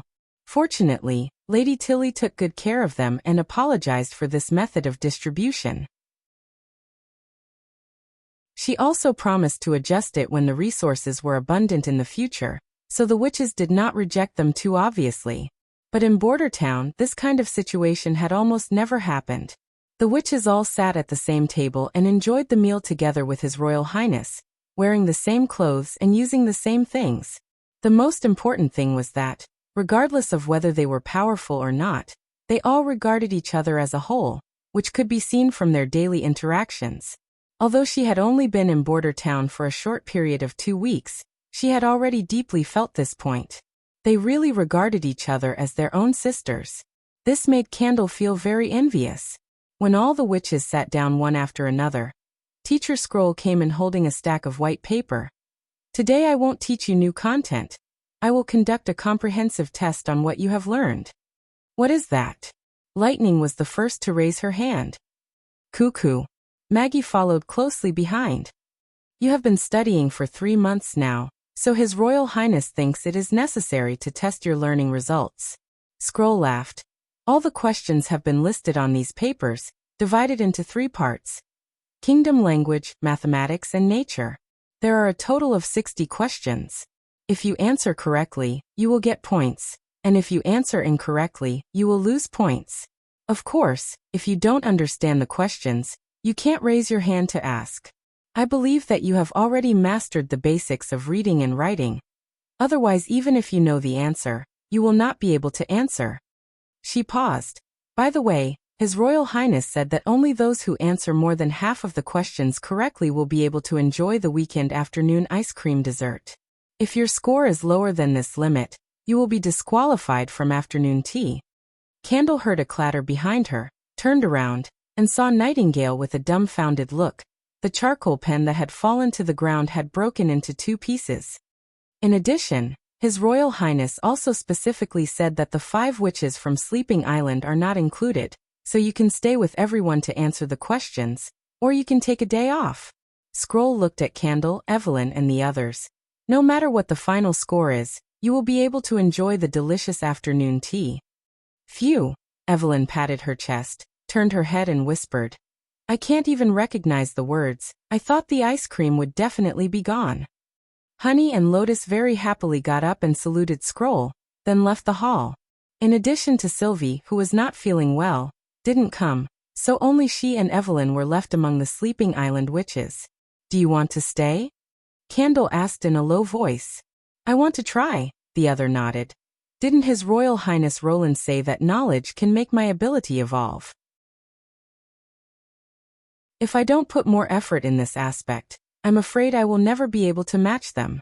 She revealed a sly smile. These days after class I have been practicing calligraphy in my room. Lily and Mystery Moon have also taught me how to read and write some commonly used words. Mentioning this, the frustration in her tone suddenly dispersed a lot, and her eyes became sparkling, which made Candle couldn't help but raise the corner of her mouth. Is that so? Then I will also try. Your Royal Highness, the results of this test have come out. Scroll handed the summary sheet to Roland. You've worked hard. The recent new discoveries in the North Slope mine made him puzzled, and it was even difficult to concentrate on his daily work, so he simply shifted his attention to something more relaxing. Hey, Nightingale's results actually passed. Yes, and her score is even among the top. Among them, she got a full score for the kingdom's language, Scroll said with a smile. After all, most of the questions you gave are very simple, and she already knows how to read and write. So compared to the witches who have to learn from the beginning, she is naturally much better. Tsk tisk, Roland smacked his lips. I thought that this test would make her eat less sweets. Before his voice fell, he felt his shoulder being pinched hard. In short, the results look good. All the members of the Witch Union scored more than 60 points. It seems that your education is very effective. This is also inseparable from their efforts. Roland looked down. Only 2 witches from Sleeping Island participated in the test. Yes, among them, Evelyn scored 5 points, Candle 36 points. The latter should have a certain foundation. The majority of her points came from the kingdom's language, she replied. Only 2 weeks of lessons. They were already able to get points from the part of the test that wasn't written. The individual quality of the witches was really amazing, worthy of the continuous improvement of magic both internally and externally. His own witches were also equally outstanding, like Lily, Hummingbird, Mystery Moon and the others. They had only used 3 months to go from being illiterate to basically mastering reading and writing. This alone had surpassed most ordinary people. Chapter 276. Lucia carefully placed the 3 iron ingots on the bedroom floor, closed her eyes, took a deep breath, and reviewed all the experiences she had learned in the past in her mind. Then she stretched out her hands and released her ability to surround the target. This was the practice method that Anna had come up with for her. The 3 iron ingots were also specially made by Anna. Each of them contained different components such as silver, copper, and lead, as well as some impurities. What she needed to do now was to reduce them to their elemental form while retaining the impurities, and find the iron ingot with the highest silver content. This meant that she had to control the output of her magic power, and only operate on the target once. Otherwise, the impurities would be further disintegrated. This was also the reason why she felt that her ability was difficult to control when she was at home in Valencia. It was the same paper, but the products produced were completely different.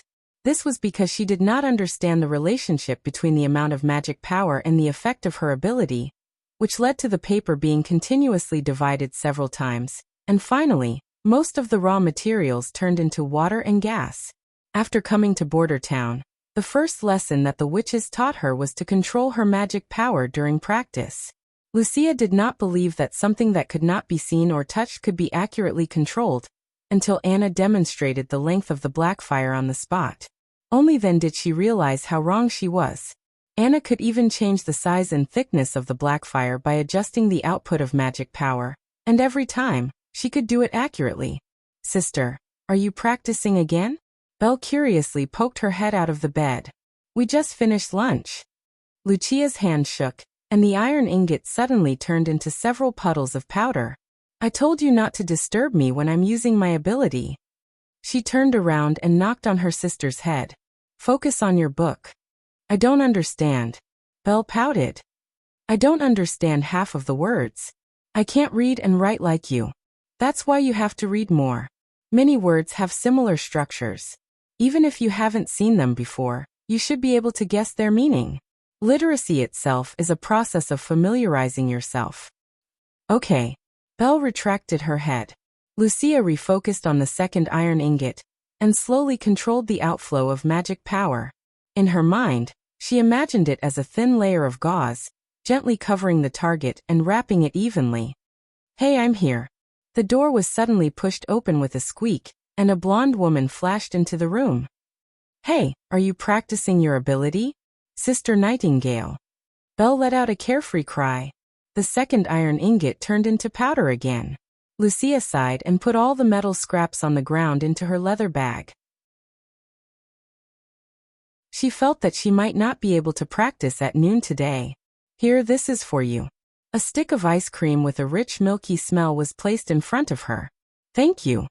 Lucia took the ice cream. "But isn't this only given out during afternoon tea?" Nightingale patted her chest proudly and said, "This is the reward I asked for from His Highness. By the way, you have a share too." Nightingale handed the other one to Belle, causing the little girl to burst into laughter. "Sister Nightingale treats me the best." Lucia thought helplessly. "This girl, once she has something delicious, she has forgotten about me."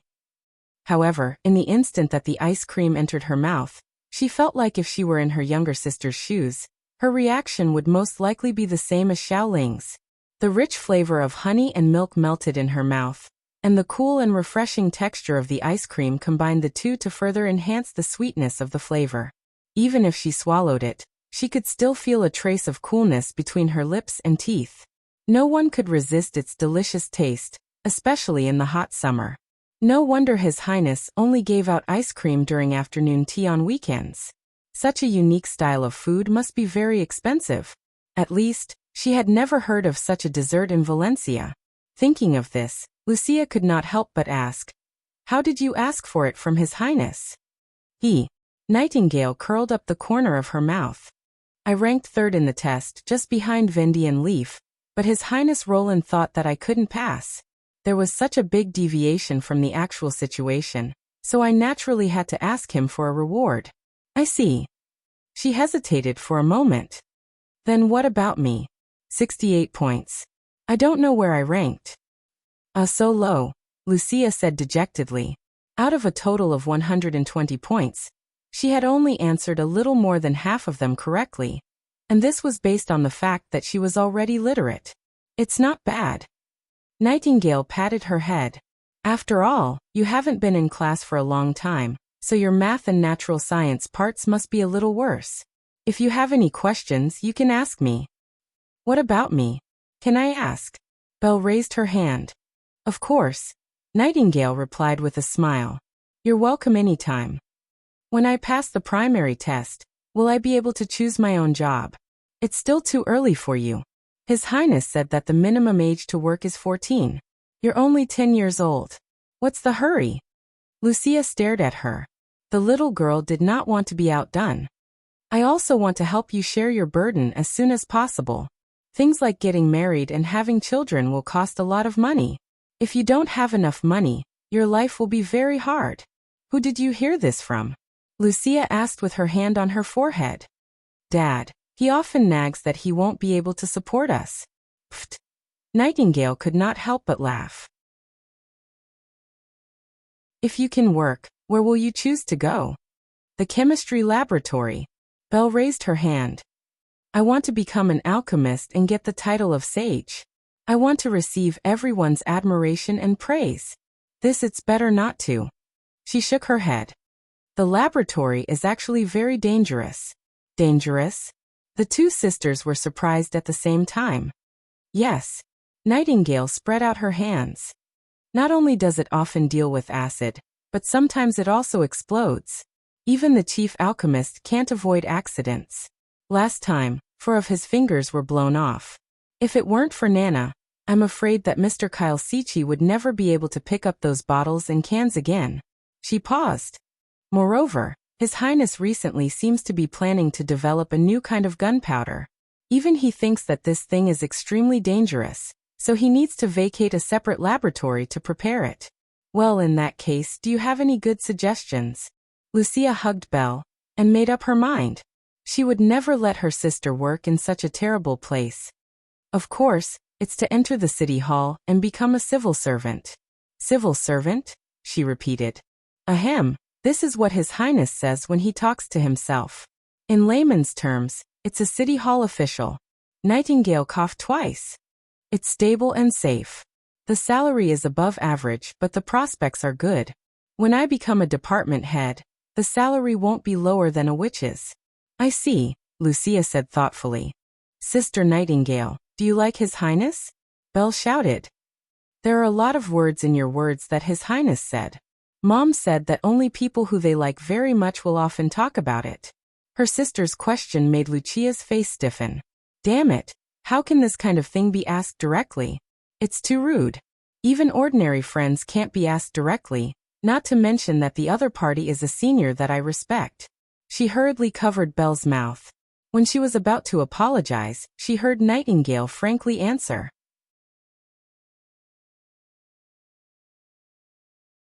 Chapter 277. Genius 1 second. Remember, if you want to go? Say net to provide you with wonderful novels to read. On the way to see His Royal Highness with the oar, Lucia's ears were still echoing with Nightingale's words. She had to say, she was shocked by the other party's calm attitude. Although she didn't understand the matter of feelings, but a witch and a prince, it was simply impossible for them to be together, right?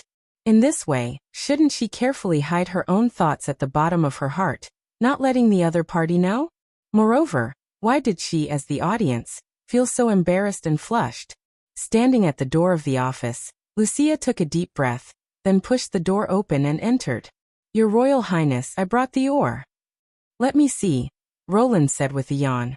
The ruler of Border Town looked the same as usual, with sleepy eyes. He should have just woken up from a nap. He leaned against the back of the chair, with a natural expression and an easygoing tone, completely unlike the other nobles who were fierce. Lucia's inexplicable nervousness also relaxed a lot.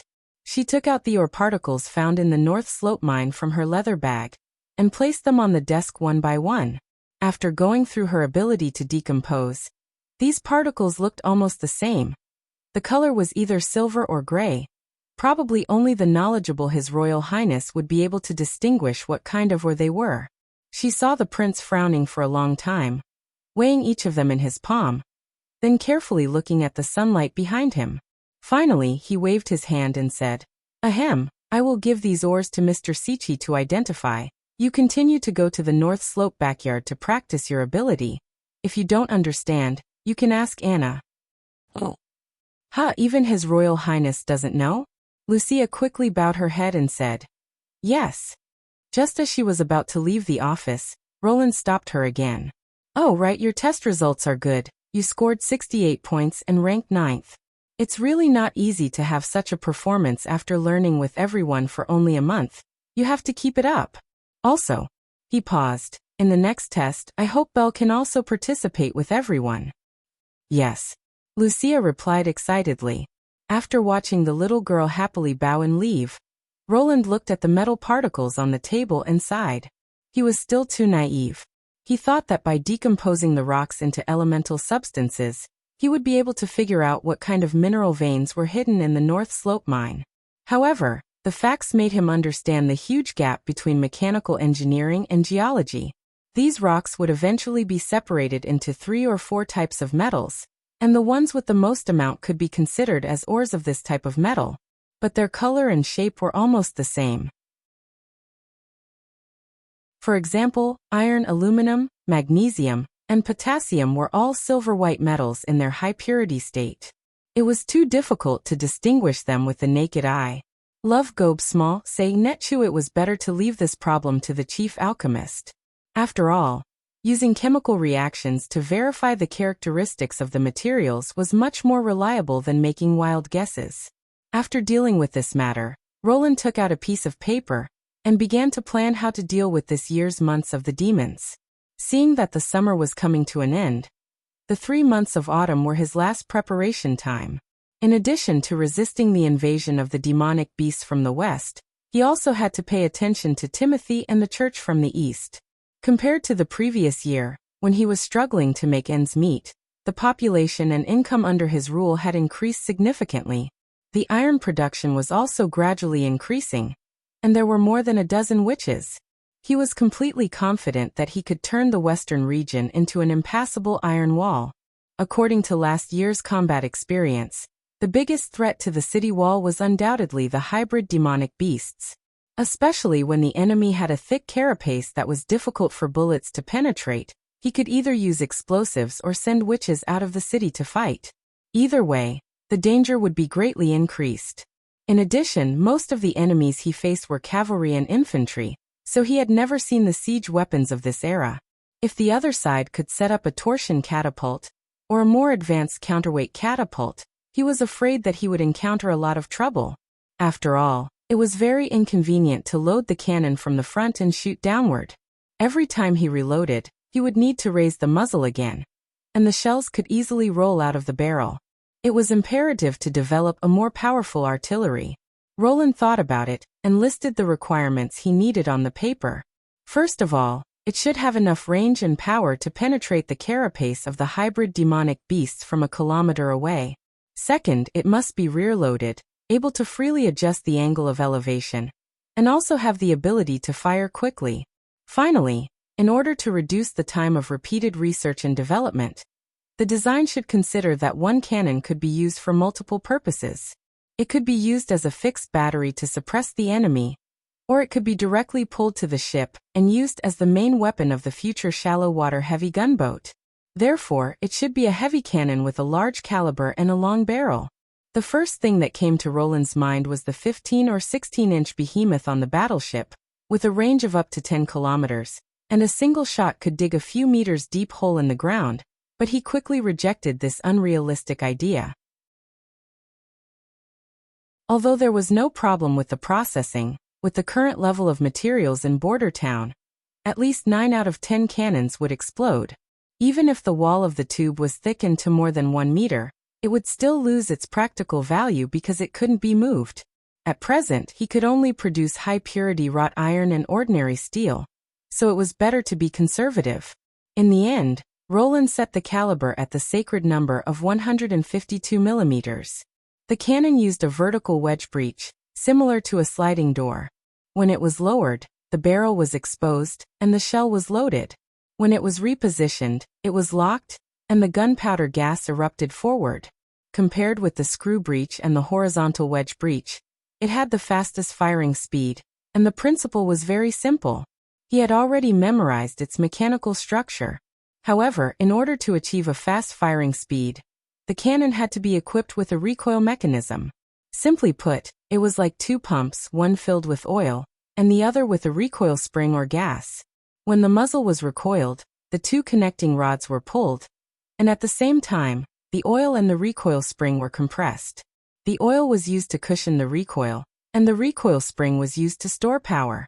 After the firing, the barrel would be pushed back to its original position. Finally, it was the cannonball. Now that he had used the sacred cannon, he naturally couldn't be satisfied with the clumsy solid iron ball and paper-wrapped canister shooting.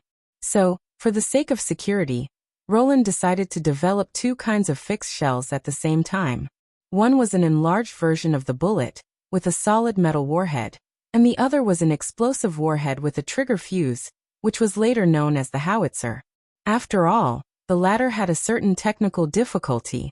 It was necessary to repeatedly test the reliability of the fuse, and it was impossible to guarantee that it would be ready for the army before the months of the demons. Therefore, it was necessary to first produce the former to solve the problem.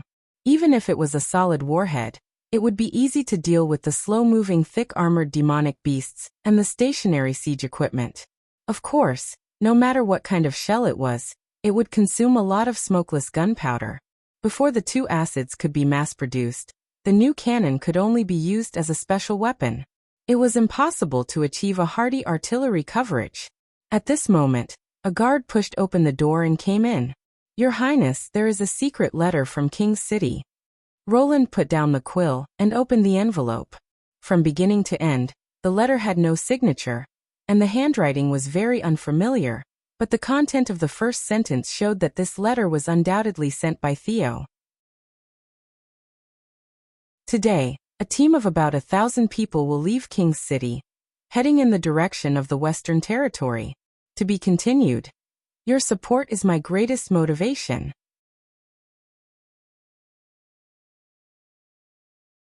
Chapter 278. Longsong Stronghold Theater Performance Hall. With the continuous whistles and cheers of the audience, the curtain slowly fell. May wiped the sweat from her forehead and looked at Irene, who was looking at her with excitement and expectation, and nodded slightly. This affirmation made Irene cheer out loud.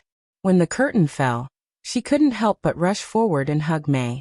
"Ha ha ha, I really did a good job." "So annoying." May rolled her eyes and pushed her away. "You've made some progress. You can go on stage alone." "Miss May, then, what about me?" Rosia, another witch, asked cautiously. "You're still far from it," she said without hesitation.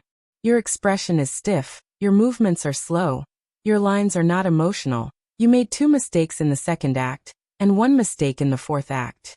This is a typical case of not memorizing the script." "Haha, Miss May is really strict." Gate touched the back of his head and said, "But the audience's response seems to be very good. Listen, the applause hasn't subsided yet." "Most of these people are civilians who have never been to the theater. The play is a new thing for them," May said bluntly. "If it was a normal performance, those few mistakes would be enough to make the nobles boo." She paused. "If you want to go on the road of being an actor, don't be satisfied with temporary success. Only by constantly improving yourself can you stand firm on the stage." "Yes, thank you for your guidance." Everyone bowed their heads in unison. May sighed. "Here they go again. I obviously can't be regarded as a drama mentor for this group of people." But she was too lazy to care about such trivial things. "Well, continue to work hard. The Witch Diary is scheduled until September. We still have several rounds to perform. This is a rare opportunity, don't miss it." "Yes." A month ago, May received a notice from the Ministry of Education that all the members of the cast should go to Longsong Stronghold to perform. The so-called members were the miscellaneous actors who had followed her to the border, plus Irene Eltek. Perhaps His Royal Highness and his agent, Perrault, had reached an agreement. The theater had specifically cleared out a series of vacancies for the crew to perform the Diary of a Witch trilogy. Therefore, this group of amateur actors who were not even considered as rookies openly stepped onto the big stage of the Fortress Theater. Usually, it was unlikely that they would be chosen even if they appeared in a supporting role. But now they appeared on stage as important characters, and they even performed hand in hand with the star of the Western region. One could not help but sigh at the fickleness of fate. Back at the backstage, May could not help but frown. They saw a group of people making a racket in the lounge, as if they were arguing about something. When they saw May and her group appear, more than 10 people surrounded them under the lead of a woman. These people were all actors of the theater, and May also knew the woman who was leading them. Her name was Bella Dean, and she was a famous actress who belonged to a different crew than herself. Some nobles had once thought that she was the biggest competitor for the star of the Western region, but in fact, whether it was acting or reputation, she had always firmly surpassed her. Guess what I saw? Bella bypassed May and walked step by step to the front of Irene, a group of lousy actors who sneaked back from a small place in the countryside. What did you say? Irene asked with a puzzled face. Gate, Rosia and the others' faces stiffened, and they could not help but take 2 steps back. Uffed, Bella covered her mouth and said, "Look, she still doesn't know her own identity." These words aroused a burst of laughter from the crowd. Then I'll be frank with you, Longsong Stronghold is a big city that simply isn't a place you should come to, and the Stronghold Theater also doesn't welcome this kind of inferior and vulgar third-rate performance. What Diary of a Witch? It's nothing more than the struggles and howls of a few stray dogs. Who would be interested in watching this kind of disgusting play? It would be better for you to roll back to Border Town as soon as possible. You, Irene suddenly blushed. What do you mean by third-rate performance? Didn't you hear the applause of the audience? Ha, the audience? Bella sneered disdainfully. You call those people who deal with mud, hose and furnaces every day an audience? Don't laugh my teeth off. Even if you caught a few monkeys for a stroll, they would still cheer loudly, okay? If it weren't for the free tickets, would they have the spare money to watch your performance? Irene opened her mouth, but did not know how to refute.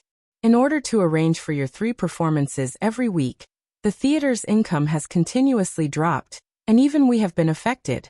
As long as your play is arranged together, the nobles will not come to see it. Bella raised her voice. Who would be willing to sit in a chair full of mud and oil?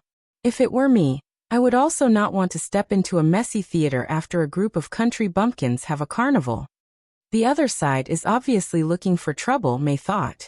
The sudden insertion of the small town's cast has indeed squeezed out many opportunities, but Bella Dean has not been affected too much. According to the news from some acquaintances, after she left Longsong Stronghold, the theater intended to make her the new star of the Western region, so it was naturally impossible to cancel the play she starred in. So, the purpose of Bella's action was very obvious. She seemed to be scolding Irene and the others, but in fact, she was targeting herself. If these people backed down, she would not be able to play the Diary of a Witch alone, and could only return to Border Town dejectedly. In this way, she would be equal to defeating herself in a head-on confrontation, and at the same time restore the opportunities of other actors, so her prestige would inevitably rise, and thus establish the position of the new generation of star of the Western region. But she would never let herself become a stepping stone for others. The theater's income has dropped. Are you serious? May turned around and casually said, because of the exemption of tickets, the theater can't make ends meet. How could you come up with such a naive conclusion?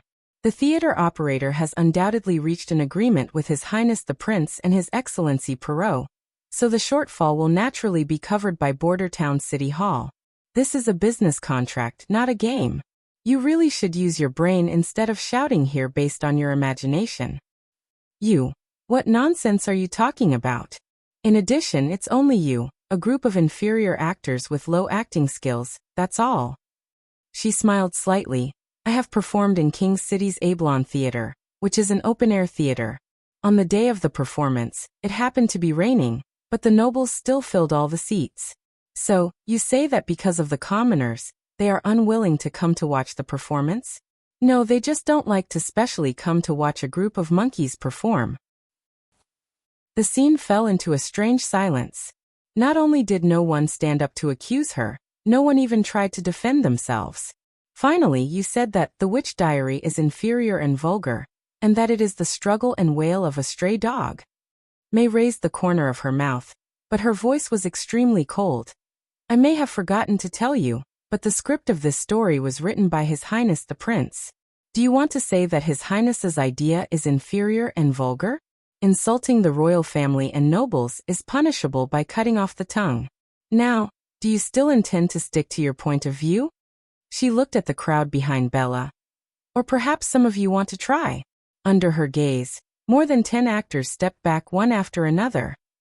Enough. Bella gritted her teeth.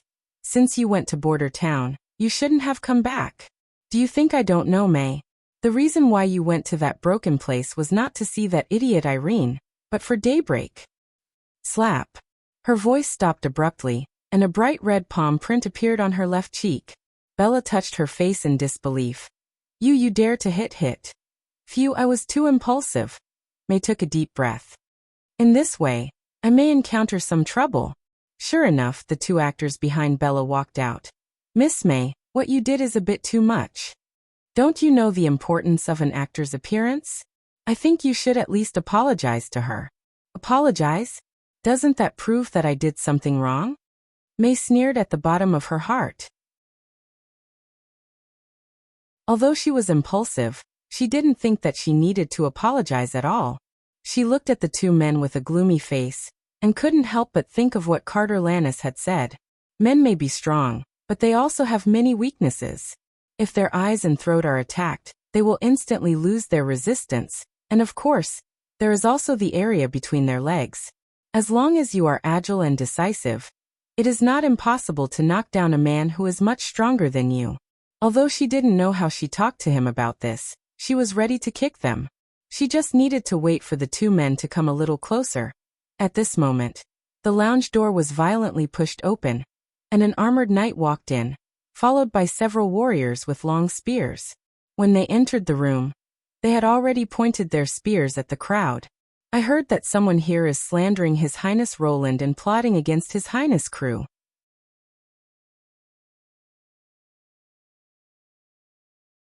Chapter 279. The conflict ended very quickly. Seeing the fierce knight, no one dared to say another word. Most of the actors were fence-sitters, otherwise there would not have been a dispute at the beginning. In the face of the famous May, not everyone had the courage to stand up against her. Now the situation had become even more one-sided. Bella was directly taken out of the lounge by 2 men. After a while, only Carter and the Border Town crew members were left in the large room. Thank you so much for your help. Gate and the others bowed. You're really amazing.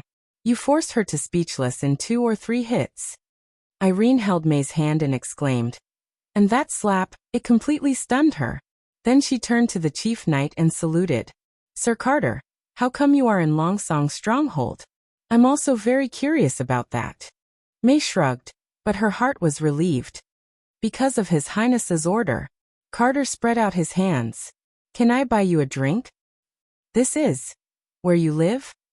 The chief knight looked around cautiously. Well, it's very ordinary, right? May took out a bottle of white wine from the cupboard and poured him a small cup. The pub only opens at night. This is my treat. Irene and the others slipped away quickly. On the way, they suddenly remembered something. Finally, when they returned to the residence, only she and Carter were left. Well, indeed. Quite ordinary. Carter coughed twice. I don't know your family. My mother died a long time ago. I found a job for my father in the theater. It's all easy chores, May said calmly. But I think he will come back at night. This small bungalow was located in a deep alley in the inner city. It was bought with all her savings after she became the star of the western region. Although the house was small and old, moving away from the outer city would at least prevent her from being harassed and spied on. Sorry. Nothing. May also poured herself a small cup. Did His Highness send you here to rectify the order of the theater, And solve the dispute among the actors? No, of course not. Carter repeatedly waved his hands and said, Timothy has sent people to cause trouble in the Western Territory again. His Highness Roland is on the way here with the main army. I just took the little town and arrived first.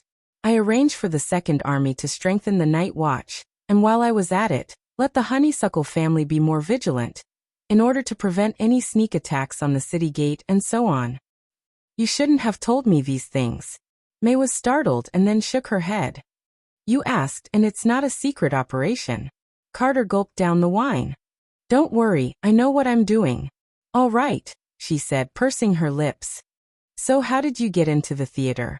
After I handed over the task, I suddenly saw the advertisement for the play you acted in, so I wanted to see what you would look like on the real stage. The result was just as I imagined. Although I only saw the end, your performance was really wonderful. The knight exclaimed, so I went backstage to invite you for a drink, but I didn't know whether I should go in or not, so I lingered at the door for a while until I heard the argument inside. You've been outside for a long time? May frowned. I didn't mean to eavesdrop. Carter raised his hands. It was just an accident, I promise. Pfft. She couldn't help but chuckle. I didn't blame you, you don't have to look like that. Is that so? The knight breathed a sigh of relief and reached for the wine, but she slapped his hand down. You still have a task tonight, right? May shook her finger. So you can only drink a small cup, no more. But, she smiled. When this mission is over, you can treat me properly. After Carter left, May filled her glass again, leaned back in the chair and sipped. Since the last time she tasted the white wine, she found that she gradually liked this hot and mellow taste.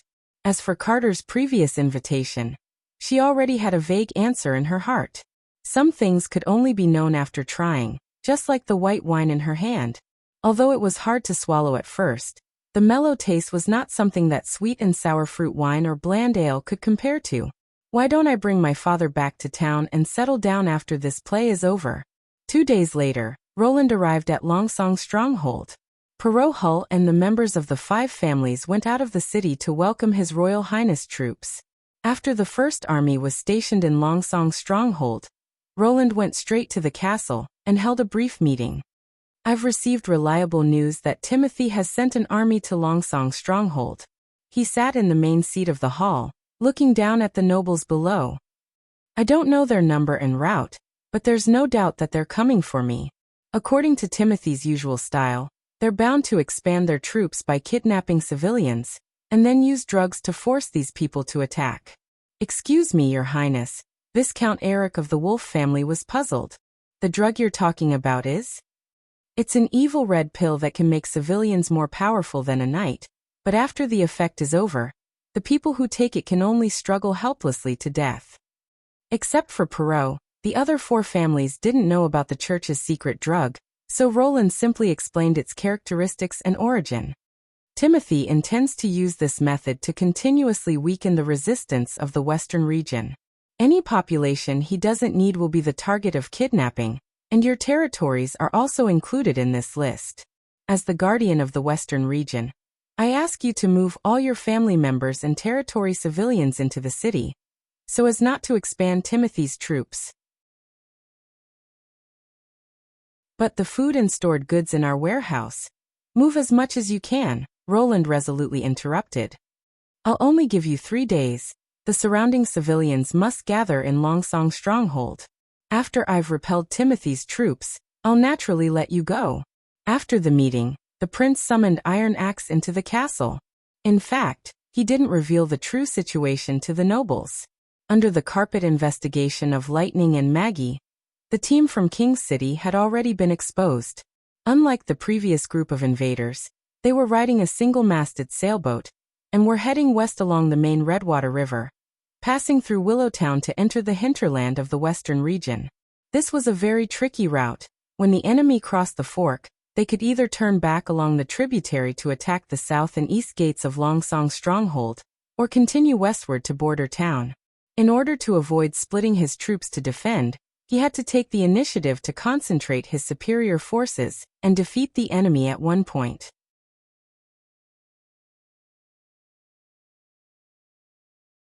Chapter 280. After entering the hall, Iron Axe performed a standard military salute. Timothy's troops are expected to arrive at the fork of the Redwater River in 4 days, so the First Army will set off this afternoon, Roland straightforwardly ordered. The troops stationed in Border Town will meet with you at the location where the attack will take place. I will also rush over as soon as possible. Doesn't Border Town need to be defended?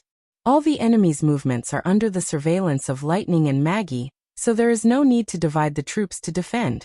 We just need to go to one place and defeat them. The prince paused. And Longsong's stronghold needs to leave 100 people to guard the nobles. Stay here? Iron Axe was slightly startled. Roland briefly explained the previous orders issued to the 5 families.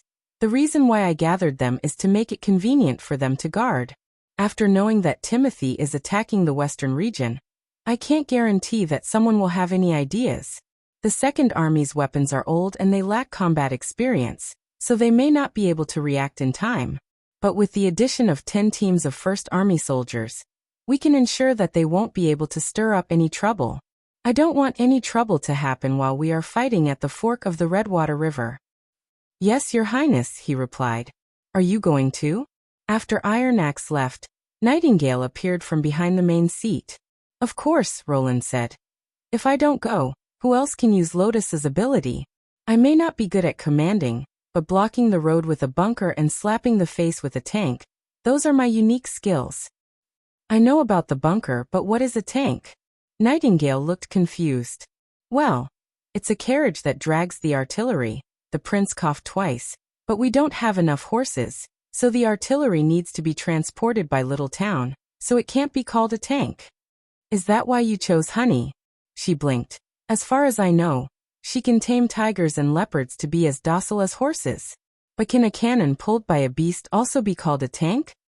Of course, Roland couldn't help but raise the corner of his mouth. It can also be called a tiger or a leopard.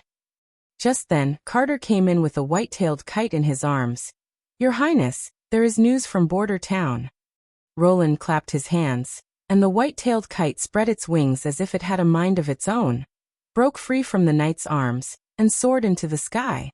After gliding for a distance, it landed steadily on his shoulder. He took out a piece of jerky from his pocket, and asked the bird to swallow it.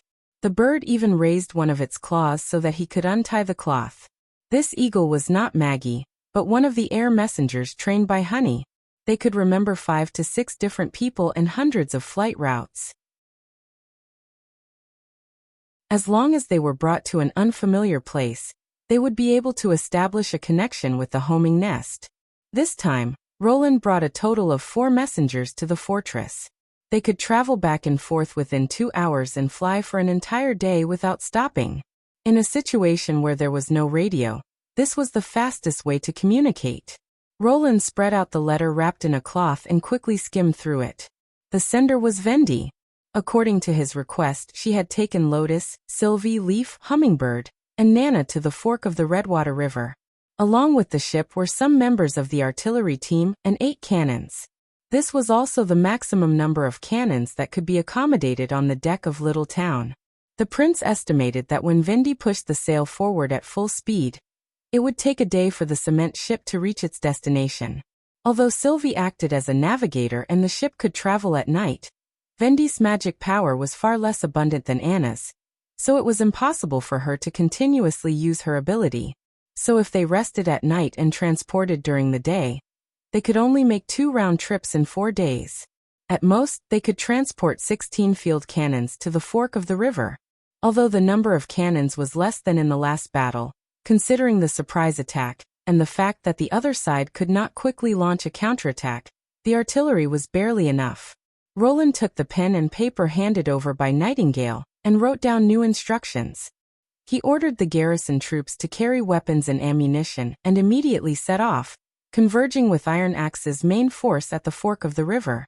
It would only take half an hour for the white-tailed kite to deliver the letter to Scroll, who would then pass it on to Captain Brian. When Roland arrived at the scheduled location, it was already the next morning. The sparkling river was exactly here, divided into 2, one flowing towards Longsong Stronghold, and the other connecting to Redwater City. Because the latter river was wider, people used to regard it as the main channel of the Redwater River, while the one leading to Longsong's stronghold was called Little Redwater. After disembarking, the witches who had been waiting for a long time by the river came to greet them. "Where is Vendi?" Roland looked around and asked. "She returned by Little Town at dawn," Leaf said. "She said that there is still a batch of artillery to be delivered." "I heard that you want to deal with Timothy Wimbledon, the false king who hunts witches in the city every day?" Lotus asked impatiently. "What do you want us to do?" Although Iron Axe and the main force of the First Army had not yet arrived, but the preparation work could be carried out in advance, as long as there were witches. "I need to establish a line of defense on both sides of the main river." He squatted down and drew a simple diagram with a stone. "If this line represents the enemy's route of advance, then my troops will be distributed on both sides, and will suddenly launch a pincer attack. In order to achieve the effect of surprise, they must first hide. Therefore, you have to raise 2 mud houses on the shore, forming a V-shaped angle. The houses should be long, the walls must be thick, and the inside should be divided into 8 compartments, leaving only a small window on the side facing the Redwater River." "Your Highness, I don't quite understand." Lotus was puzzled. "You can hide the soldiers in the mud houses to hide their whereabouts, but they also can't attack the ships on the river. What if the false king's fleet doesn't stop, nor does it reach the shore, and continues to sail all the way?" "No, they can't pass," Roland smiled. "You will know when the time comes." Then he looked at Leaf. "You are responsible for covering these fortifications. Weeds and vines will do. Make them look more natural." "Yes," Leaf replied. In this way, when the artillery was pushed into the camouflaged fortifications, the 2 mud houses, which seemed useless in Lotus' eyes, would instantly transform into unsinkable sailing battleships. At that time, as long as the baffles on the windows were opened, each compartment would be able to spit out a deadly flame, and the 16-field artillery would not lose their aim because of the turbulence. In fact, at such a close range, they could almost hit the sailing ships sailing in the middle of the river with their eyes closed. And even if they couldn't sink them, it would be enough to turn their decks into a Shura battlefield.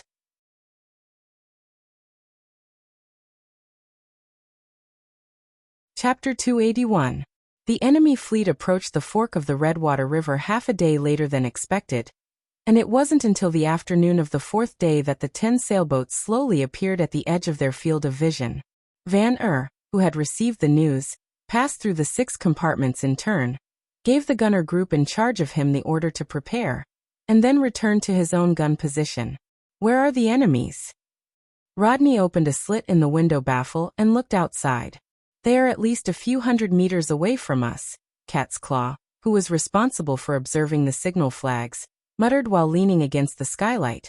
"I can't even see their shadows from here. There are too many weeds on the roof." In addition to the shooting window in each compartment, there was also a hole at the top of the wall. After climbing up 2 steps of the stairs, they could easily see the situation on the Redwater River.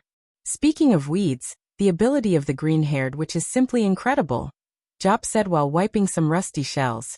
"Wherever she goes, the thin grass will grow wildly like hair, covering the bunkers so tightly that they look no different from ordinary mounds of earth."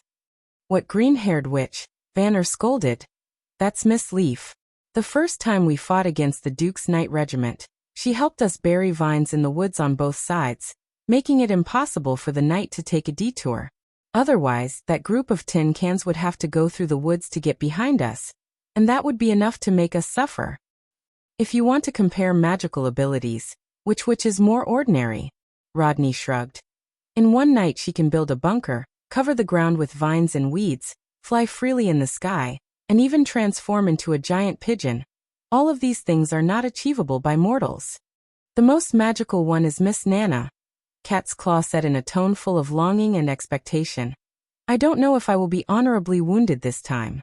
If I am wounded, I will be able to see her up close.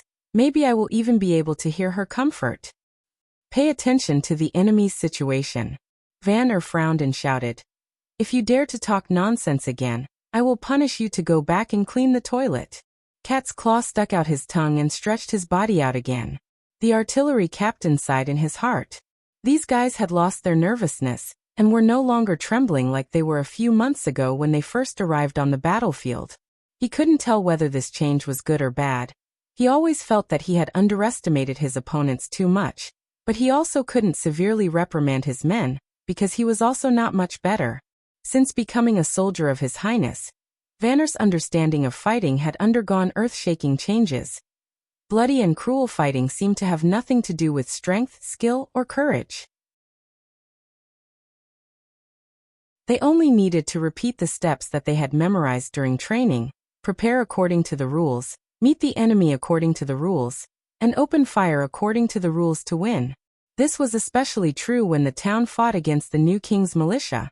Even though the opponent was a humanoid beast with astonishing strength and was not afraid of death, the battle only lasted for an hour. Only when he was cleaning up the battlefield did he realize that he did not feel the slightest bit tired. It was as if he had just done a warm-up before training, and the enemy had already been defeated.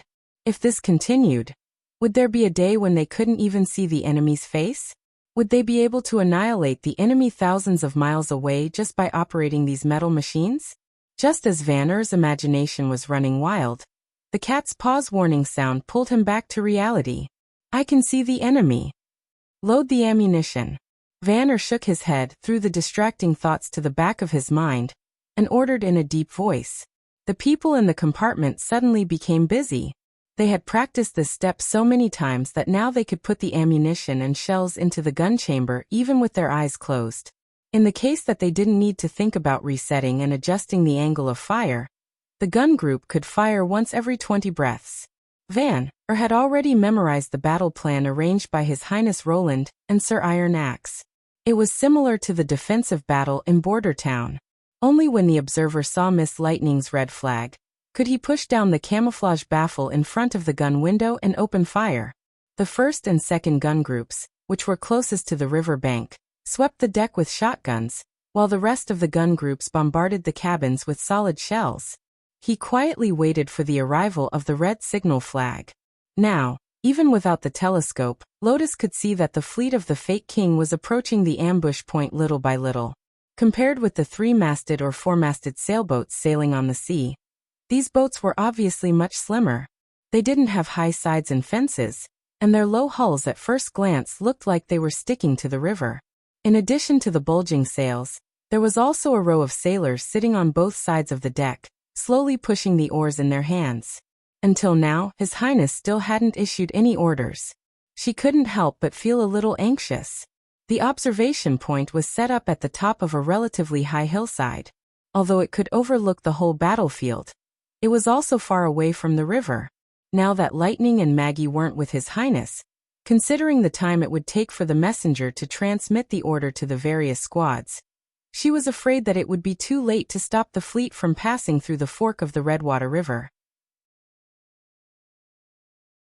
Seeing that the first sailboat was about to pass through the mud house, Lotus couldn't help but want to ask, but suddenly there was a loud rumble that rolled across the river. As if it was an attack signal, more than a dozen thick smoke mixed with fire spewed out from the mud house, and the dull sound of thunder continued without end. What the hell happened? Lotus turned her eyes back to the river, and then almost couldn't believe her eyes. She didn't see any knight or mercenaries fighting, but on the deck of the first sailboat it seemed as if it had suddenly exploded. Splinters of wood and broken limbs splashed everywhere, and more than half of the sailors who were rowing the oars were instantly killed or injured. Clouds of blood rose up, dyeing the deck scarlet. After losing half of its power, the forward speed of the ship quickly slowed down, but the roar didn't stop in the slightest. Not long after, the tall mast in the middle of the hull was cut in half by a group of black shadows, and after swaying twice, it loudly fell to the ground, smashing two knights who had just climbed out of the cabin onto the deck. The sailboat, pushed by the current, began to slowly retreat, and the other boats had to disperse to avoid it. Many people heard the movement and came out of the cabin, looking blankly at the leading sailboat that had already turned into hell, looking somewhat at a loss. Then a terrible blow fell on the second sailboat. The crowded deck made the blood fog even more turbulent, and Lotus could see that after the rolling thunder, there were several bright red open spaces among the enemies that were originally close to each other. and the unlucky people standing in those open spaces were broken into several pieces. Some people still hadn't died, and were dragging their intestines out as they wailed in pain. Others who were lucky enough to survive jumped into the river one after another to escape, no longer willing to stay on this terrible deck for another moment.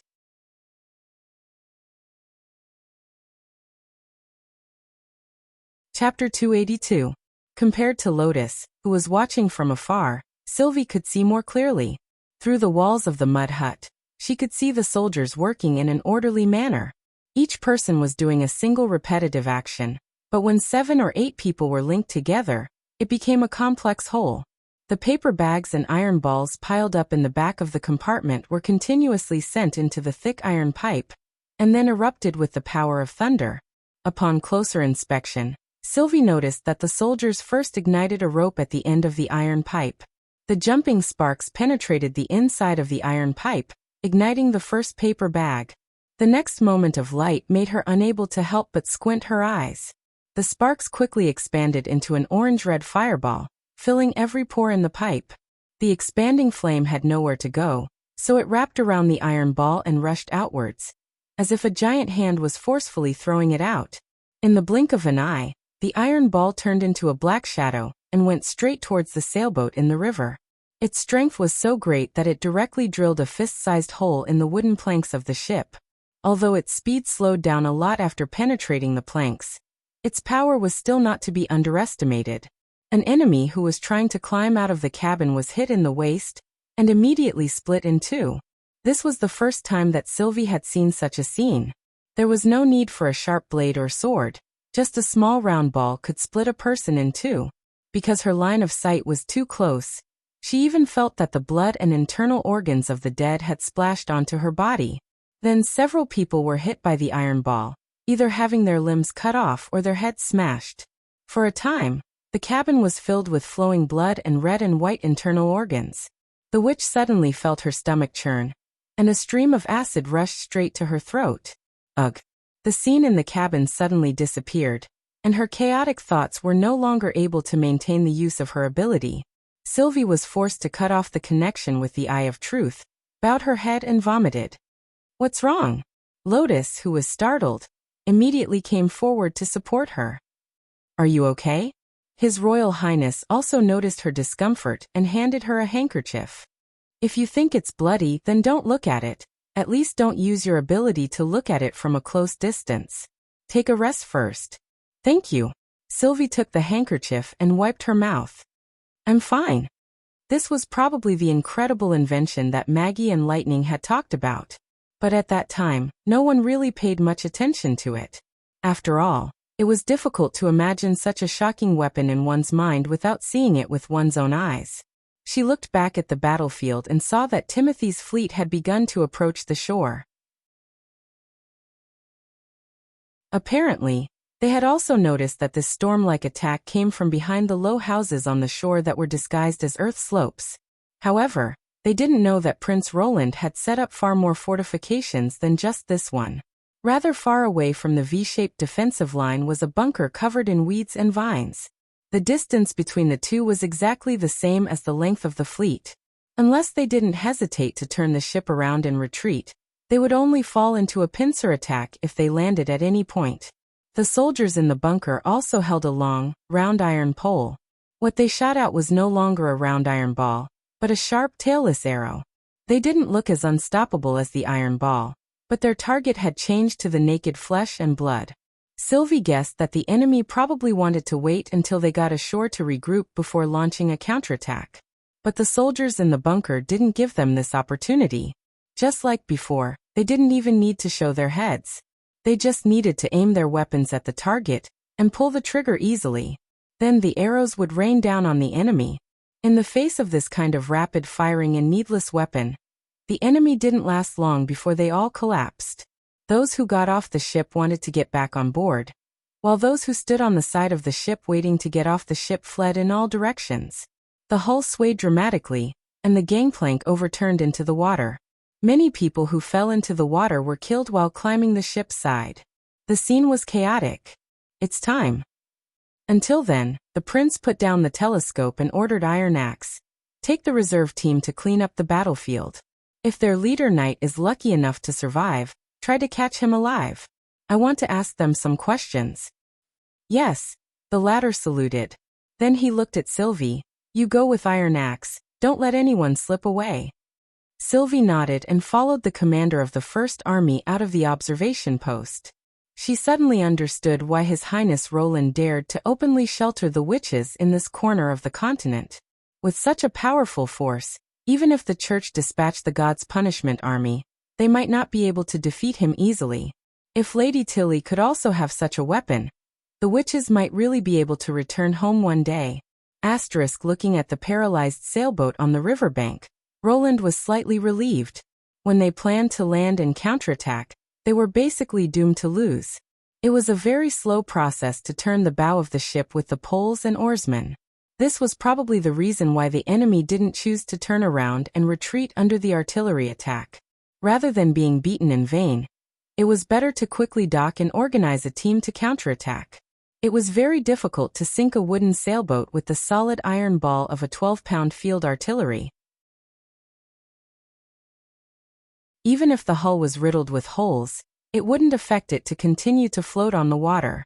Therefore, turning the bow of the ship might cause serious losses, but there would always be one or two sailboats that could escape. But if they chose to land, they would only end up being annihilated. Compared to the last surprise attack on the stronghold and the defense of the town, this time the enemy didn't even have an effective attack. It was probably because the pills were usually controlled by the commander, and were only distributed to the militia before the battle. Once they encountered an ambush, they simply couldn't respond quickly. It wasn't until the evening that the cleanup of the battlefield came to an end. Iron Axe and the guards walked into the camp with the two captives. Before Roland had time to open his mouth to ask, one of them had already shouted, "I am Sir Snacker, Your Highness. Please allow me to write a letter to my family. They will certainly send a generous ransom." "I am the second son of the Northern Shield family, Irvin Shepherd, Your Highness," the other person said. "I am also willing to pay the ransom." "So, this attack was led by you?" Roland raised his eyebrows. No, the leader was Sir Vincent, but he has already been killed." Sir Snacker twisted his body. "Your Highness, can you let your people untie my hands? During the redemption period, I hope to receive normal treatment." "I don't need a ransom," the prince shook his head. "Your purpose in coming to the Western Territory, your plan, and Timothy's plan, tell me everything you know, and I may give you the treatment you deserve." Please forgive me for not being able to tell you," Snacker said after a moment of hesitation. "I have already pledged allegiance to His Majesty Timothy." The young knight of the Shield family also refused. "Doing so would violate my oath." "Is that so?" Roland said disapprovingly. "Take them away first." After the guards left, he glanced at Iron Axe. "I heard that you served as the guard of the Patriarch in Iron Sand City, and are very good at interrogating information?" "Yes, Your Highness," Iron Axe replied. "There are very few people who can hide information from me." "Very well, I will leave these two to you to interrogate." Roland turned around. "There are no restrictions on the methods, as long as you can get enough information." He was startled. "What about the ransom?" "I said from the beginning, I don't need a ransom," Roland said coldly. After the interrogation, treat it as if they were killed.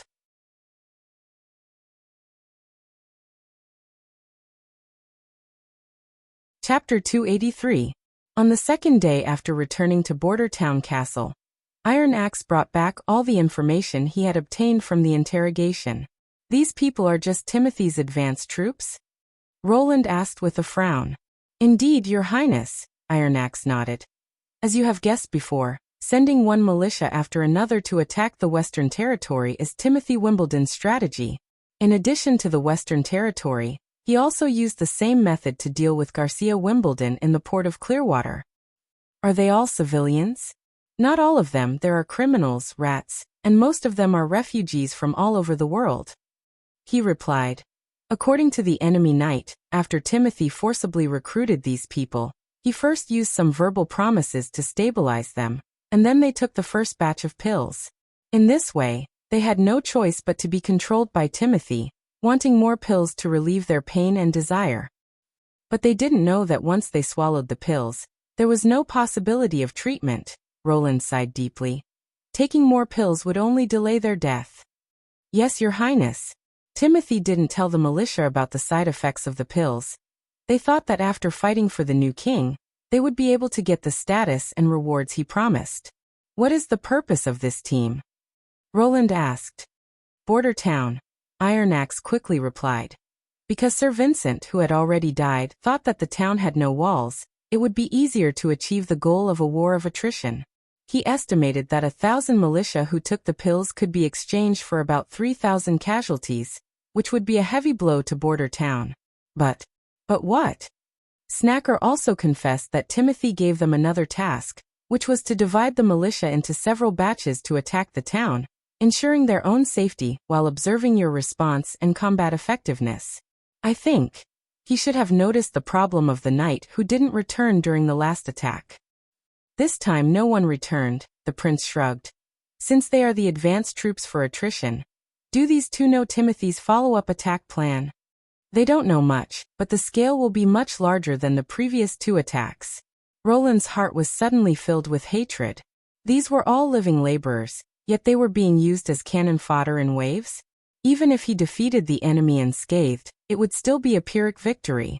Compared to resisting Timothy's invasion, it was more important for him to stop this meaningless war. Otherwise, after he unified Grey Castle, how long would it take for the population to flourish again? After the arrival of the months of the demons, the entire land route of the Western Territory will be covered with snow, and it will be difficult for large troops to move even an inch. If we rely on ships, the queue will be very long, not to mention the huge cost, but also easy to be intercepted halfway. He said, so if he wants to launch this attack this year, he has to do it before the winter snow comes. We have to recruit the people even earlier, at least before winter. Do you intend to? Roland closed his eyes and thought for a moment before saying, I want to delay this war. Send an emissary, or send a diplomatic letter to him. I'm afraid Timothy Wimbledon won't do as you wish, Iron Axe said in a deep voice. No, that won't be very useful, he said slowly. If we want him to give up the idea of attacking, we have to first reduce the number of people he can recruit, and second, make him realize that a war of attrition is meaningless, and make him afraid of the Western Territory. I originally planned to let Barav arrange for his men to spread the news of the Western Territory's development, attracting the poor people outside the city to go there, but now it seems that the effect is too slow, and the measures are too conservative. If we want to take the people away before Timothy, we have to take the initiative to contact and recruit them, just like the last time we went to King's City. The most important thing is the Southern Territory, which has been repeatedly hit by war, followed by the Northern Kingdom, which will probably require the first army to carry out. If it's just recruitment, a squad of 50 people will be enough, Iron Axe said without hesitation. After all, we won't be operating near the city, so we don't have to worry about confronting the enemy. I'll discuss the specific plan with you in detail after I've thought about it, Roland nodded.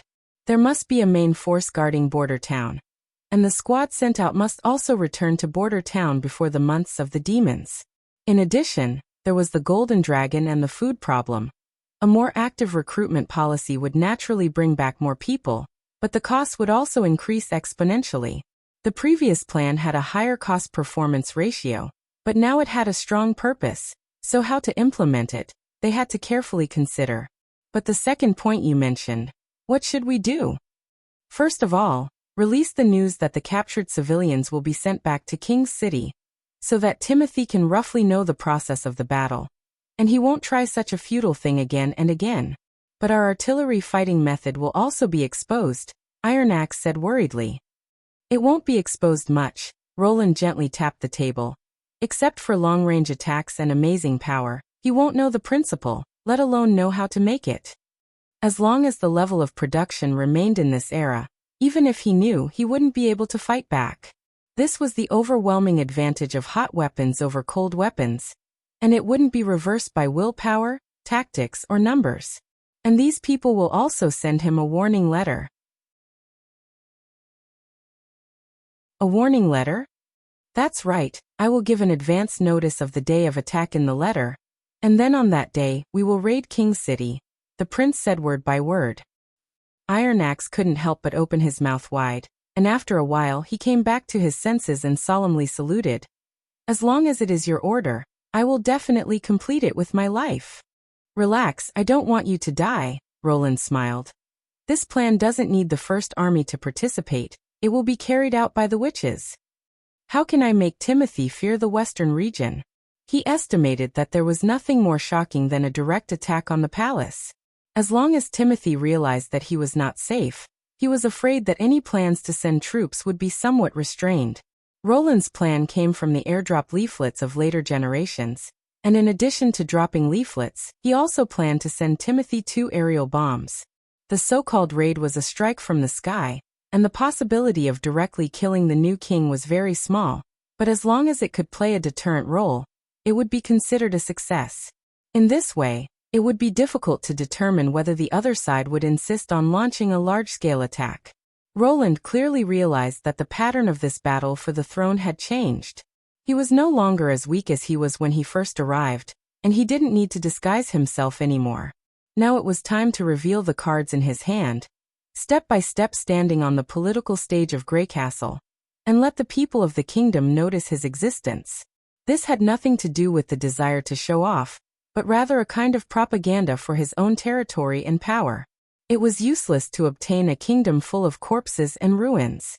He hoped that through this declaration, more people would go to the western region and stand by his side. When the sun fell behind the mountains, Roland opened the office window. The evening wind blowing on his face was no longer hot, but with a trace of coolness.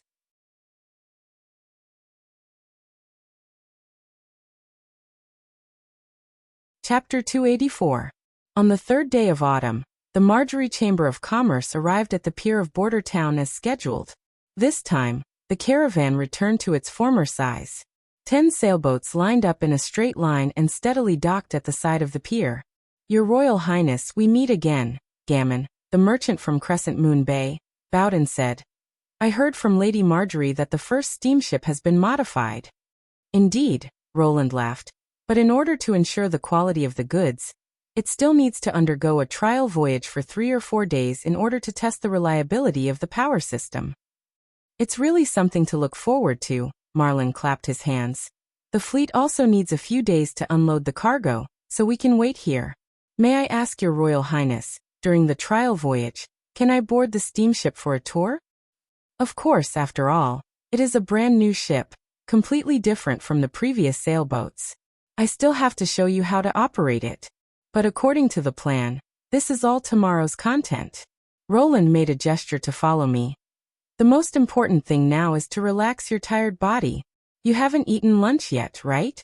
I have already prepared a sumptuous banquet in the castle's living room. Every time I come here, I always enjoy a good meal. Marjorie covered her mouth and laughed. I'm really hungry now. Those wheat cakes and jerky are as hard as stones. It's hard to swallow.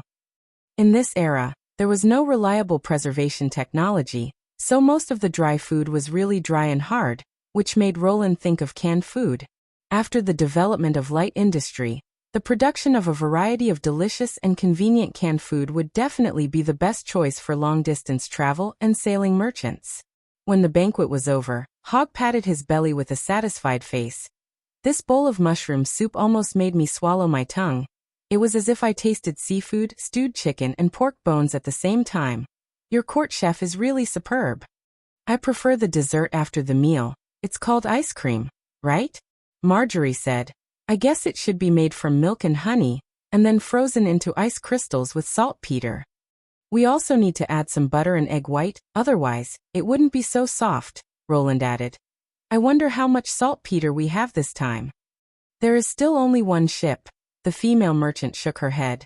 The Alchemist Association is still wantonly purchasing saltpeter, and the former Prime Minister even sent out patrols to assist them in plundering the goods from the saltpeter field. A group of people with the title of Sage are no different from robbers. This ship of saltpeter was shipped from Redwater City. So this month's goods are mostly washing stones. That's right. Hogg drained the glass of white wine in one gulp and refilled it for himself. Although the quantity might be a little too much, you personally told me last time to get as much as possible, and I've kept that in mind. In addition to the washing stones, there were also good quality iron ingots and lead ingots. There are few towns that want them these days, except yours, he sighed. The mining business is getting worse. This is the effect of the Civil War, Roland thought. The purchasing power of all places is gradually declining. If it continues for another 2 or 3 years, food prices will basically rise, and people will starve to death everywhere. By the way, what happened in the Western Territory recently? Marjorie suddenly asked. What happened? On the way to the town, the fleet encountered a lot of she paused for a moment, as if she was considering her words. A lot of floating corpses. They were dressed in rags and were floating on both sides of the river. In addition to the corpses, there were some broken planks and ropes on the water, as if a ship had hit a reef and sunk. But there are no reefs in the river, so I thought. Humph, that was Timothy's fleet that invaded the Western Territory. Roland pretended to be indignant, and briefly described the battle a week ago. They have already received the punishment they deserve. In order to avoid blocking the channel and spreading the disease, after cleaning up the battlefield, he transferred Anna and Lily from the town. One was responsible for burning the damaged ships. The other was responsible for purifying the river. And the floating corpses that Marjorie saw should have been the dead that had already drifted along the river before the end of the battle. So that's how it is, the businesswoman said with a smile. It seems that Timothy has hit a wall on both sides. Both sides? There is also Garcia from the port of Clearwater. The latest news I got is that the unknown looters that attacked the Eastern Territory city before were Garcia's subordinates. After the Black Sail fleet looted Swordsmanship and Valencia, they didn't return to the port, but instead went all the way north along the coastline. No one knows where they finally went. North. Roland was surprised. Did she leave Grey Castle? At present, it seems like so. Timothy's troops came to the port of Clearwater. It is now an empty city, Marjorie stated, because there were a lot of rats among the people he brought. This matter is not a secret in the Black Street. In any case, now the only thorn in his side is you. And in the future, the invasion of the Western Territory may become more frequent. If you also want to leave Grey Castle, Crescent Moon Bay will always welcome you. Marlin opened her mouth. That's right, Gammon patted his chest. The island there is enough to fit 10 border towns. We are willing to provide it to you and your people free of charge. But you have to hand over the technology of the steam engine and paddle steamer, right? Roland rolled his eyes in his heart. Even if he couldn't stay in Grey Castle, the first person he would choose to go to should be Tilly Wimbledon. But on the surface he just smiled. Is that so? If such a day really comes, I will consider it. By the way, he then looked at Marjorie. I have successfully made 2 of the reconnaissance balloons you ordered last time. So fast. The latter was pleasantly surprised. Can you take me to see them? Of course, come with me. Roland got up and said. In the expanded backyard of the castle, a fully inflated hydrogen balloon was placed. Its air sac was in the shape of a water droplet, wide at the top and narrow at the bottom, with a diameter of 5 meters at the top. It was completely made according to the size of the experimental product, and could carry an adult man into the air. The air sac and the rope were painted with sky camouflage, and when paired with the observer's camouflage clothes, it could minimize recognition. It seems to be different from the balloon we rode last time. Marjorie carefully looked at the new product. That's because it doesn't require a witch to use it. Roland cleared his throat, and began to explain to everyone how to use the balloon. The end of the balloon has a movable valve, which can be filled with and release gas. It's precisely because of this alchemy gas that it can fly. The method of inflating is very simple. Just connect the matching hose to the gas tank, and then unscrew the valves at both ends. After that, he demonstrated the operation process of deflating and inflating in front of everyone. How many bottles of gas does it take to fill a reconnaissance balloon? Marjorie quickly caught the key point. 5 or 6 bottles. This question made Roland slightly embarrassed. At most, it will not exceed 7 bottles. The main reason was that the concentration of dilute sulfuric acid used to generate hydrogen in the bottle was difficult to control, and distilling the sulfuric acid to 98%, and then diluting it with water was too much of a waste of valuable laboratory manpower, so they had to make do with it. This kind of alchemy gas is very expensive, right? Indeed. It is difficult to store, and full of danger. I mean, in the case of careless operation, Roland coughed twice. So the gas tank can only be stored for 1 year, and it cannot be knocked, disassembled or burned. Otherwise it may lead to unpredictable serious consequences. He paused.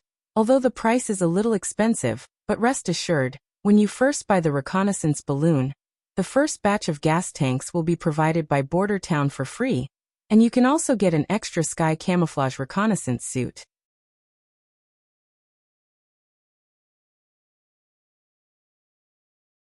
Chapter 285. After the caravan left, Roland breathed a long sigh of relief. Finally, the treasury was full again. A total of 8 steam engines were delivered to the 3 chambers of commerce, 3 of which were produced by the Crescent Moon Bay Chamber of Commerce's No. 2 factory. It had to be said that these craftsmen from the fjords, whether it was talent or learning ability, were far better than the miners and blacksmiths of Border Town. After mastering the operation of the machine, the quality of the finished products rose sharply.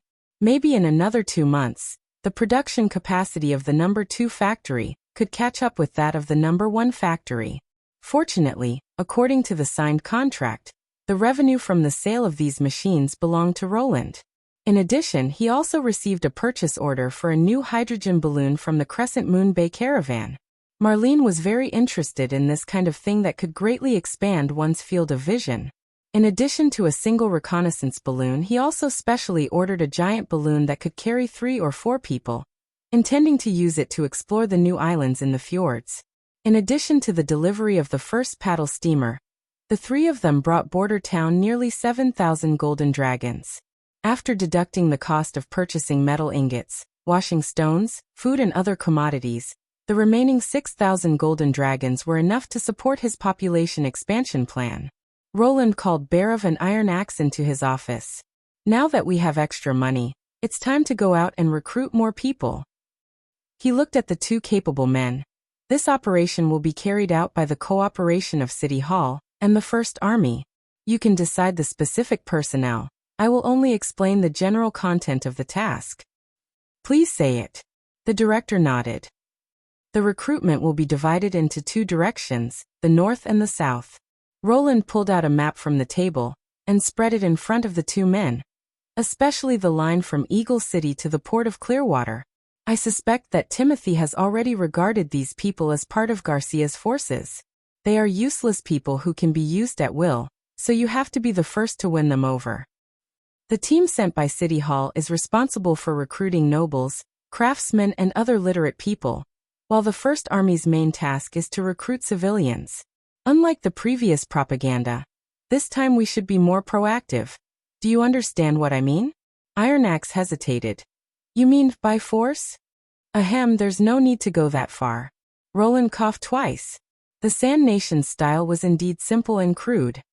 For example, distributing food, actively persuading, paying living expenses in advance, and so on. He glanced at Barov. You should be very clear about this. Of course, Your Highness. When I was in the capital, I helped the ministers and patrols many times to suppress and pacify refugee riots. The latter stroked his beard and said, their requirements are very simple. Sometimes they just want to fill their stomachs. So there's no need to use money to win them over. Don't even mention that the salary is too generous. The fallen nobles, on the other hand, are much more troublesome. Although they are short of money and no longer have their glory days, they are experienced and knowledgeable, and have high demands. They won't travel thousands of miles with us for a piece of steamed bun. That's why we need to lure them with money and promises. Roland clapped his hands twice in satisfaction. Unfortunately, there are many things to do in Border Town, so you can't go in person. Otherwise, this task would have been successfully completed. Please rest assured, Your Highness, I will send my best disciple. Barov laughed. When the city is built next year, Both sides of the Redwater River will be filled with people. There will be such a day. After the two left, Roland leaned against the back of his chair and rested for a moment. He decided to go to the North Slope's backyard to see Anna. As soon as he entered the door, the first thing he saw was a floor full of metal cubes. Roland picked one up and placed it in the palm of his hand. They were basically the same size, about 5 centimeters long and wide. The surface was not smooth, as if it had been squeezed by something. One side was also engraved with a number. For example, the one in his hand was engraved with the number 256. How is it, did you find anything good? Number 1057 and number 2284. One is particularly hard, and the other is very good in both hardness and toughness. Anna greeted him and said, her face brimming with a bright and beautiful smile. You've already reached more than 2,000? Roland said in surprise. He took the record book from Wuxia, which was densely filled with data. After finding the number 2284, he found that the carbon content was 0.8%, and the fourth unknown element was 15.2%. Well, this is much more interesting than sharpening the gun barrel. Anna blinked her eyes. Adding other metals into the iron can unexpectedly make its properties change dramatically. I really want to know how these metal balls are combined together. The exploration that Anna and Wuxia were currently doing was a far-reaching work. Roland first let the little girl decompose the ore into a variety of raw materials, and then let Anna mix them with pure iron according to different mass ratios and smelt them. After making them into a test block, their properties were tested. Through the squeezing and stretching of the black fire, Anna was able to distinguish the amount of magic consumed in each operation, thereby judging its strength and toughness. The first to add was obviously carbon. Although Roland knew that the essence of steel was a kind of iron-carbon alloy. With too much carbon it would be pig iron, without carbon it would be pure iron. Only when the carbon content was within a certain range could it be called steel, and even the slightest fluctuation could greatly change the properties of the metal, so the first thing to be measured was the size of this range. From the records, it could be seen that before 1500, it was simply iron and carbon smelting, but after 1500, it began to add new elements to the foundation of steel. Roland clearly knew that with every additional number in the permutation, the possible results would increase exponentially. This was an extremely long process, so he only let Anna explore this part of the content when the manufacturing task wasn't too heavy. He gave the two witches a few words of encouragement, then sat to the side, quietly admiring the busy figure of Anna. Although the autumn sun was still bright, it was no longer as vicious as it was in the middle of summer. He felt warm all over, and a long-lost sense of stability welled up in his heart. After an unknown amount of time, the courtyard gradually quieted down.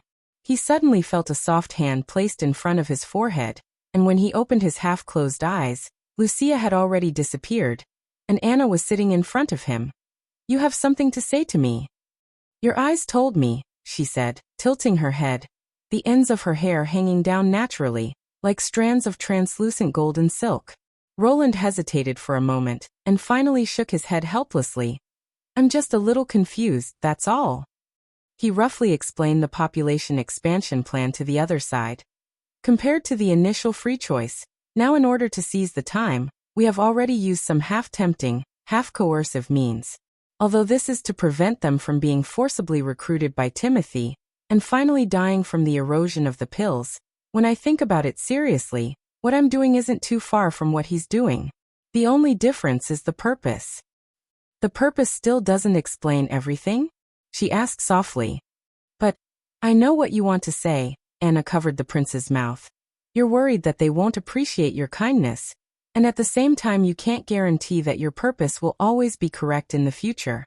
Using the wrong means to achieve the right goal will be misunderstood. Or using the right means to achieve the right goal will lead to an irreversible mistake. You don't know whether the right means are more important, or the right results are more important. Am I right?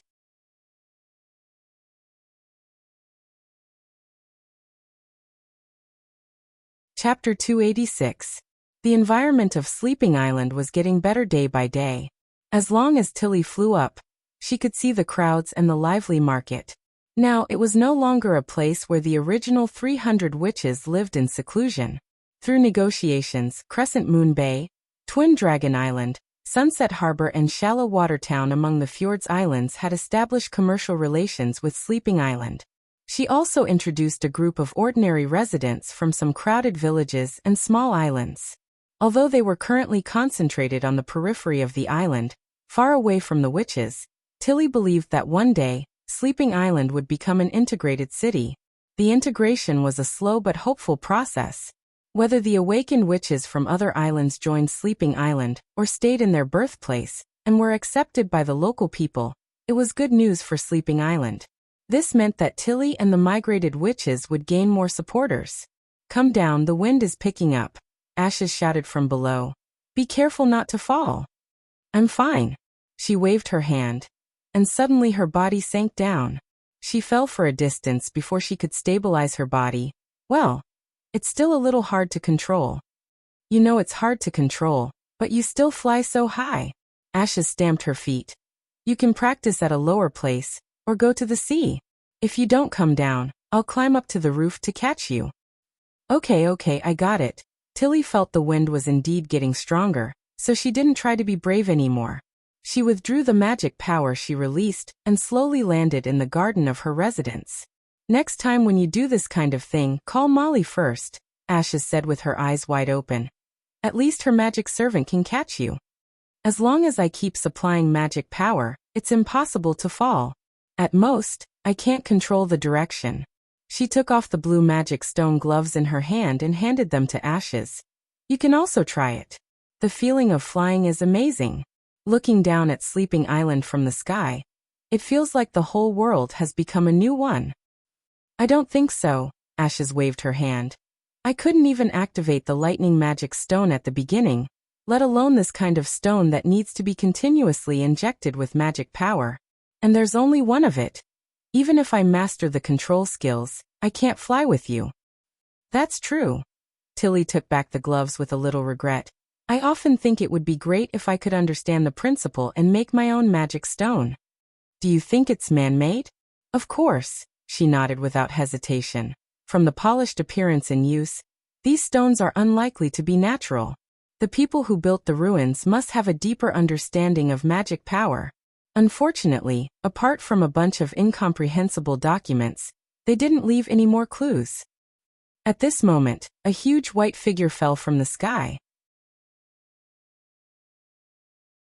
Due to the speed of its descent, it almost hit the ground with a plop, stirring up a circle of dust. "Maggie!" Ashes raised her eyebrows. "Ugh, it hurt so much, Koo." It was the little girl.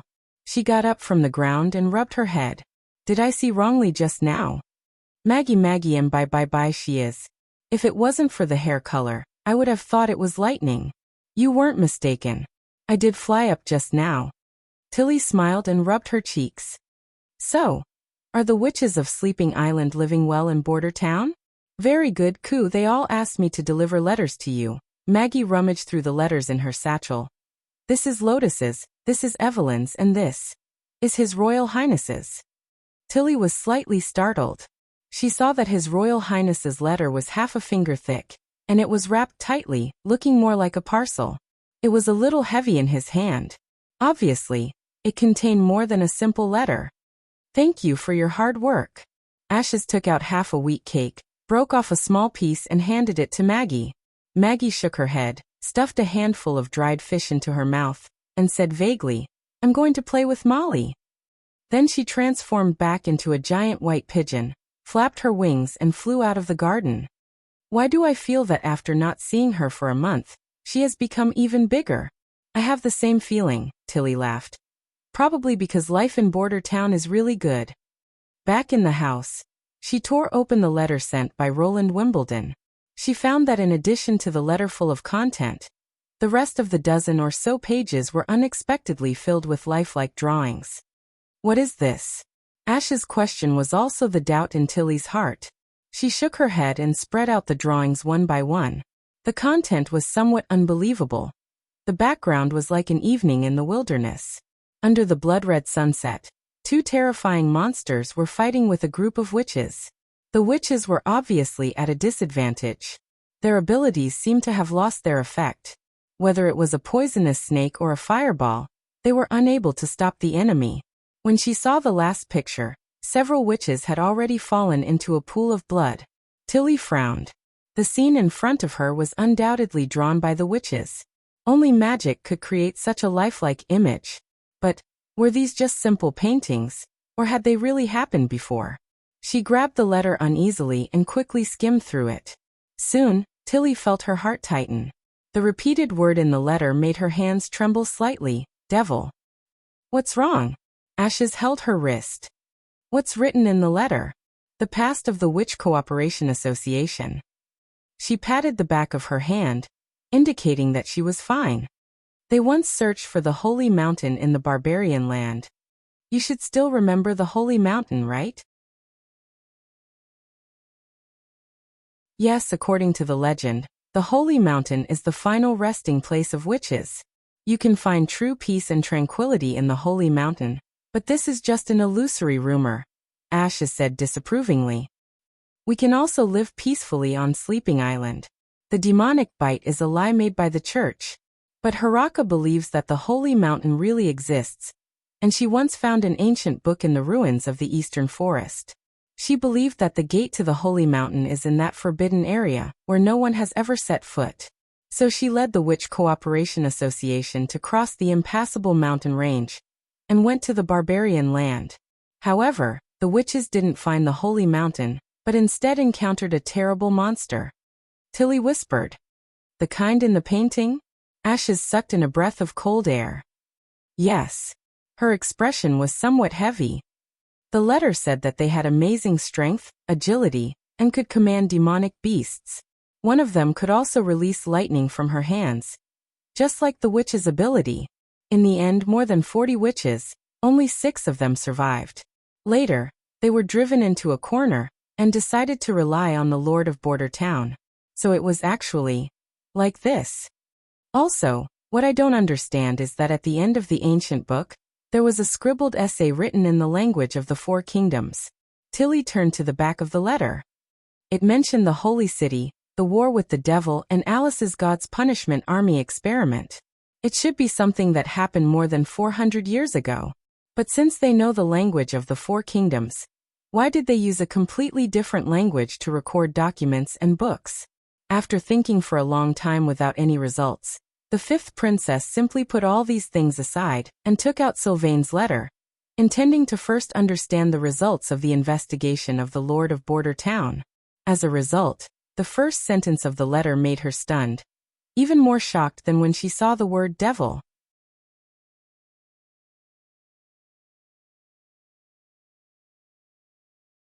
Chapter 287. Her real brother. Her real brother? How could this be possible? Tilly held the letter in a daze, but her mind was completely unable to concentrate. The thoughts in her mind were like a tide rolling over and over. Among the 5 children of her father, Wimbledon 3, Gerald, Timothy and Garcia were born earlier, so they belonged to the same circle. By the time Roland was born, the youngest, Garcia, was already 6 years old, so naturally, she didn't play with him anymore. It was reasonable to say that she should have formed another circle with Roland, but, in fact, this was not the case. Her brother yearned for her 2 brothers and tried to integrate into their circle, but the result was that he was often the one being bullied. This led to Roland's character becoming distorted and irritable. Of course, he didn't dare to vent his anger on Gerald and the others, so he could only vent it on himself. For example, he instigated her to steal her father's crown. After being rejected, he would inevitably become angry and humiliate her, and sometimes he would even fight with her. Later, when her father found out, he taught her a lesson and restrained himself a lot, but he still did all kinds of small tricks to intimidate her. These things may not have been understandable at that time, but now in retrospect, Tilly only felt that it was quite ridiculous and childish. Until the age of 10, she found an earthworm broken into several pieces in her beloved shoe. Unable to bear it, she finally decided to fight back. She called Roland, and when he opened his mouth to threaten her, she directly stuffed the earthworm into his mouth. Since then, he had never taken the initiative to provoke her, And she was also unwilling to pay attention to her brother. After reaching adulthood, Roland still didn't change, and even became worse. She often heard about his debauchery. In the rumors of the nobles, he was irritable, mean, ignorant and incompetent, and could be regarded as the most unlike a noble. Apart from his royal status, he had nothing. Regarding this evaluation, Tilly deeply agreed. She also knew that his irritable behavior was just a facade, in order to cover up his biggest weakness, timidity and cowardice. However, such a person would actually stand on the side of witches, shelter a group of people known as the devil's minions, and even become enemies with the church? Tilly didn't know what to say. Tilly. It was not until Ashes shook her twice that she came back to her senses. I'm fine, it's just a little unbelievable. She shook her head. Sylvie said that the Lord of Border Town is most likely the real Roland Wimbledon, and not someone controlled or replaced by a witch. That stupid cough guy who tried to touch me? Ashes coughed twice. He has indeed changed a lot. We haven't seen each other for a year, but apart from his appearance, I feel like I'm looking at a different person. Can you be more specific? Ashes tilted her head and thought for a long time. I think the biggest difference should be the cleanliness. Clean, whether it's the way you dress up, or the feeling you give off. He doesn't like jewelry like the other nobles. He doesn't have any gold, silver, or precious stones on him, Ashes recalled. Even his clothes are very common. They look relatively loose, without lace, ornaments, or gold. If it weren't for his hair color being too conspicuous, he would almost be no different from an ordinary person. But he doesn't look like an ordinary person at all. Does he look like a noble? Tilly asked. No, he doesn't look like a noble at all. Ashes curled her lips. There is no noble who is clean. If it's not a pool of stagnant water, then it's covered with mud. As for him, I don't know the specifics, but in short, he gives people a good feeling. It's hard to believe that you're speaking for him. I just want to answer your question seriously. Tilly exhaled. It seemed that her brother had changed a lot, but in the end, what had led to his transformation? Or was it because of some reason that she couldn't detect that he had unknowingly changed into another person? The fifth princess suddenly remembered Roland's first letter. For this reason, I must destroy the entire church, turn the saying that witches are evil into dust, and save all the people from their foolishness and ignorance. This is a long process, and I need more of your assistance.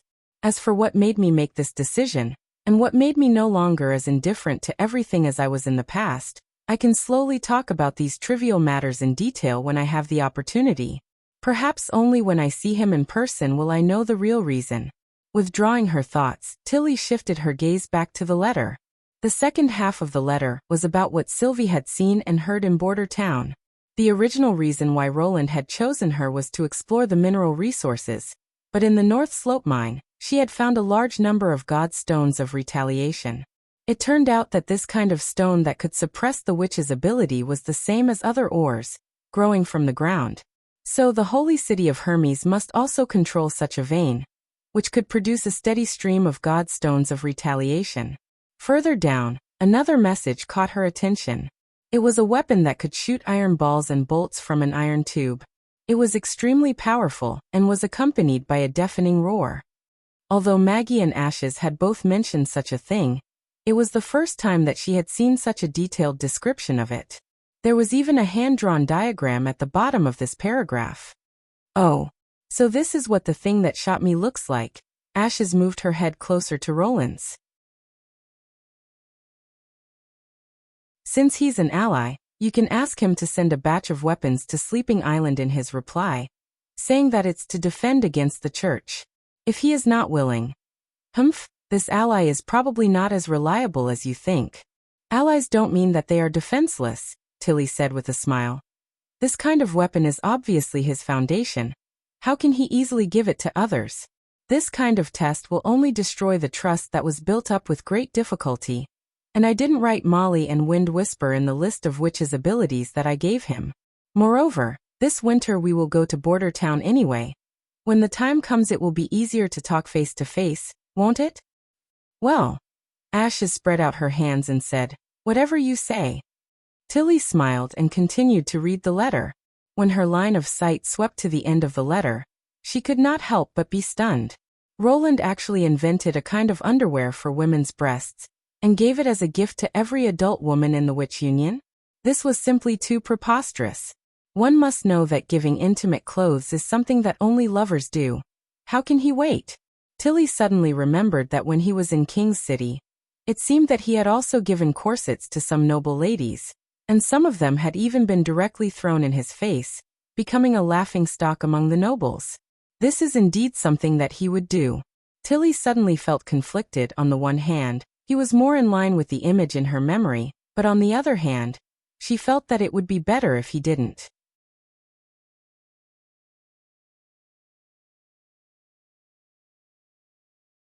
Chapter 288. Western Region, Border Town. The washing stones purchased from Silver City filled 4 ships, and it took several days just to unload them. Now that there were enough raw materials, the soap production plan should be officially put on the agenda. The supporting factory and warehouse had already been set up, and the soap factory was located next to the industrial park, next to the No. 2 steam assembly plant, with the same shape. The roof, beams and wallboards were all made of wood, and the size was a circle smaller. Moreover, the cutting and hoisting of the wood were all handled by the witches, so the construction period only took a short week. Using washing stones, that is natural alkali, to make soap was essentially a series of chemical reactions. The raw materials needed were also very common. In addition to soda ash, a large amount of lime milk and grease were also needed. Lime milk was the suspension at the bottom of the container after lime was immersed in water. It was used to react with soda ash to produce caustic soda, and then the caustic soda reacted with grease to produce high-grade fatty acid salts and glycerol. The former was even soap, while the latter was an extremely important raw material for explosives. Before, when making soap, Roland had already tested the whole reaction process in the castle backyard. The principle was basically the same, but in order to expand a small amount of trial production to mass production, he still needed to develop reasonable processes and specifications, and more importantly, he needed professional chemists to guide the production. For this reason, he called the chief alchemist into his office. "Your Royal Highness, you asked for a large-scale production of sulfuric acid. I have already thought of a possible plan." As soon as he entered the door, Kalsichi shouted loudly, "However, this requires a large amount of lead, as well as a blacksmith who can turn the lead into containers. I heard that one of your witches can accurately cut metal, and those rumbling iron lumps were made by her. Can I?" "Of course. Report to me the shape and size of the container you require. I'll have the witch union do it." Roland beckoned him to sit down. "I didn't ask you to come here today to make acid, but for another task." "Your Royal Highness, recently I really can't find time to do anything else." Kao repeatedly shook his head. "Large-scale acid production is a difficult challenge. I must go all out." He paused and then added, "Even my disciples can't do it. They are all helping me prepare for this. No one can leave." "Rest assured, it won't take too much of your time." Roland took a sip of tea. "You also don't need to transfer your proud disciples. Just a few apprentices will be enough." "Then what's the mission?" "Manufactured soap is a cheaper version of the soap sold in the convenience market. Other than the smell, it has the same function as soap. It can be used for bathing, washing clothes, and cleaning tableware. Is it the saponification reaction mentioned in elementary chemistry?" Kao asked while stroking his beard. "The reaction that uses sodium hydroxide and oil to produce alcohols and salts?" It had to be said that hearing standard chemical terms from an alchemist's mouth was a very strange feeling, especially when the term was coined by him. Roland held back his laughter and nodded seriously. "That's right. It's the saponification reaction recorded in the ancient books. I also used it to figure out how to make soap. Then what do you need me to do? If it's not very important, I suggest you put it off until later. After all, it's fine even if your subjects don't bathe for a few days. They can just soak their clothes and plates in the river." "It is very important," said the prince emphatically. "Or rather, the manufacture of soap is not important, but the byproduct of its production is something I need at present." "You mean mellow?" Kyle didn't think much of it. Yes, alcohol, you can also call it glycerin, said Roland. It is a very important raw material, and its significance is no less than the two acids. Well, Kyle shrugged. But I have to say, I don't have the time to implement it myself. He gently exhaled. Dealing with the chief alchemist was really tiring. You only need to pick out a few clever apprentices and demonstrate it in front of them. I will recruit some of my subjects to carry out the production. But after all, they know nothing about chemistry, so there must be someone to check every step. The prince paused for a moment. You can also think of it as a chemical experiment that has never been put into practice. If it was in an alchemy workshop, this process could mean the discovery of several alchemy formulas, enough to make an apprentice obtain the title of alchemist. It was probably the last sentence that convinced Kyle. In that case, I will take the afternoon to teach the apprentices what you have arranged. Very good, Roland smiled. You should also know that the most important part of the production process is to produce a sufficient amount of sodium hydroxide. He wrote down the reaction formula on a piece of paper. Before the invention of the synthetic alkali process, natural alkali was the most important raw material for making alkali. The latter's main component was sodium bicarbonate, which could be decomposed into sodium carbonate, carbon dioxide and water when heated. Because of the abundance of raw materials and the simplicity of the process, it was still in use until modern times. Heat and decompose the washing stone, dissolve it in water and filter it, and you can get a relatively pure sodium carbonate solution. Next, heat it with the lime milk, and you can get a sodium hydroxide solution. The purification method should be easy for you to think of, he explained while writing. Clarify, distill, mix, and repeat this step until the concentration of the solution is high enough that after cooling a large number of crystals can be precipitated. These were all the contents of the elementary chemistry. Because of the many nicknames of the two alkali, it was extremely easy to confuse them, such as caustic soda, soda ash, sodium bicarbonate, and so on. It was also an important knowledge point for the exam, and he had memorized the relevant contents of the textbook, so he could still remember it clearly. I understand. The chief alchemist looked at the reaction formula from beginning to end. But Your Highness, what about the oil? I will arrange for these materials to be sent to you. Animal oil was still an expensive thing in this era, but the last time the personal guard went on a trip to purchase seeds from the olive trees in Fallen Dragon Ridge, Border Town now had a reliable source of vegetable oil.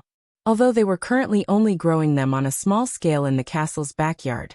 With Leaf's ability to accelerate the ripening process, it wouldn't be a problem to harvest a bunch of fruits in a day. The extraction of olive oil was also very simple. After the fruit was ripe, the oil could be squeezed out using a physical method. And then through a filter to remove the debris and dregs, they would be able to obtain a clear oil. Finally, after briefly explaining the production of the soap and the requirements for the glycerin extraction, Roland let Kyle leave the office.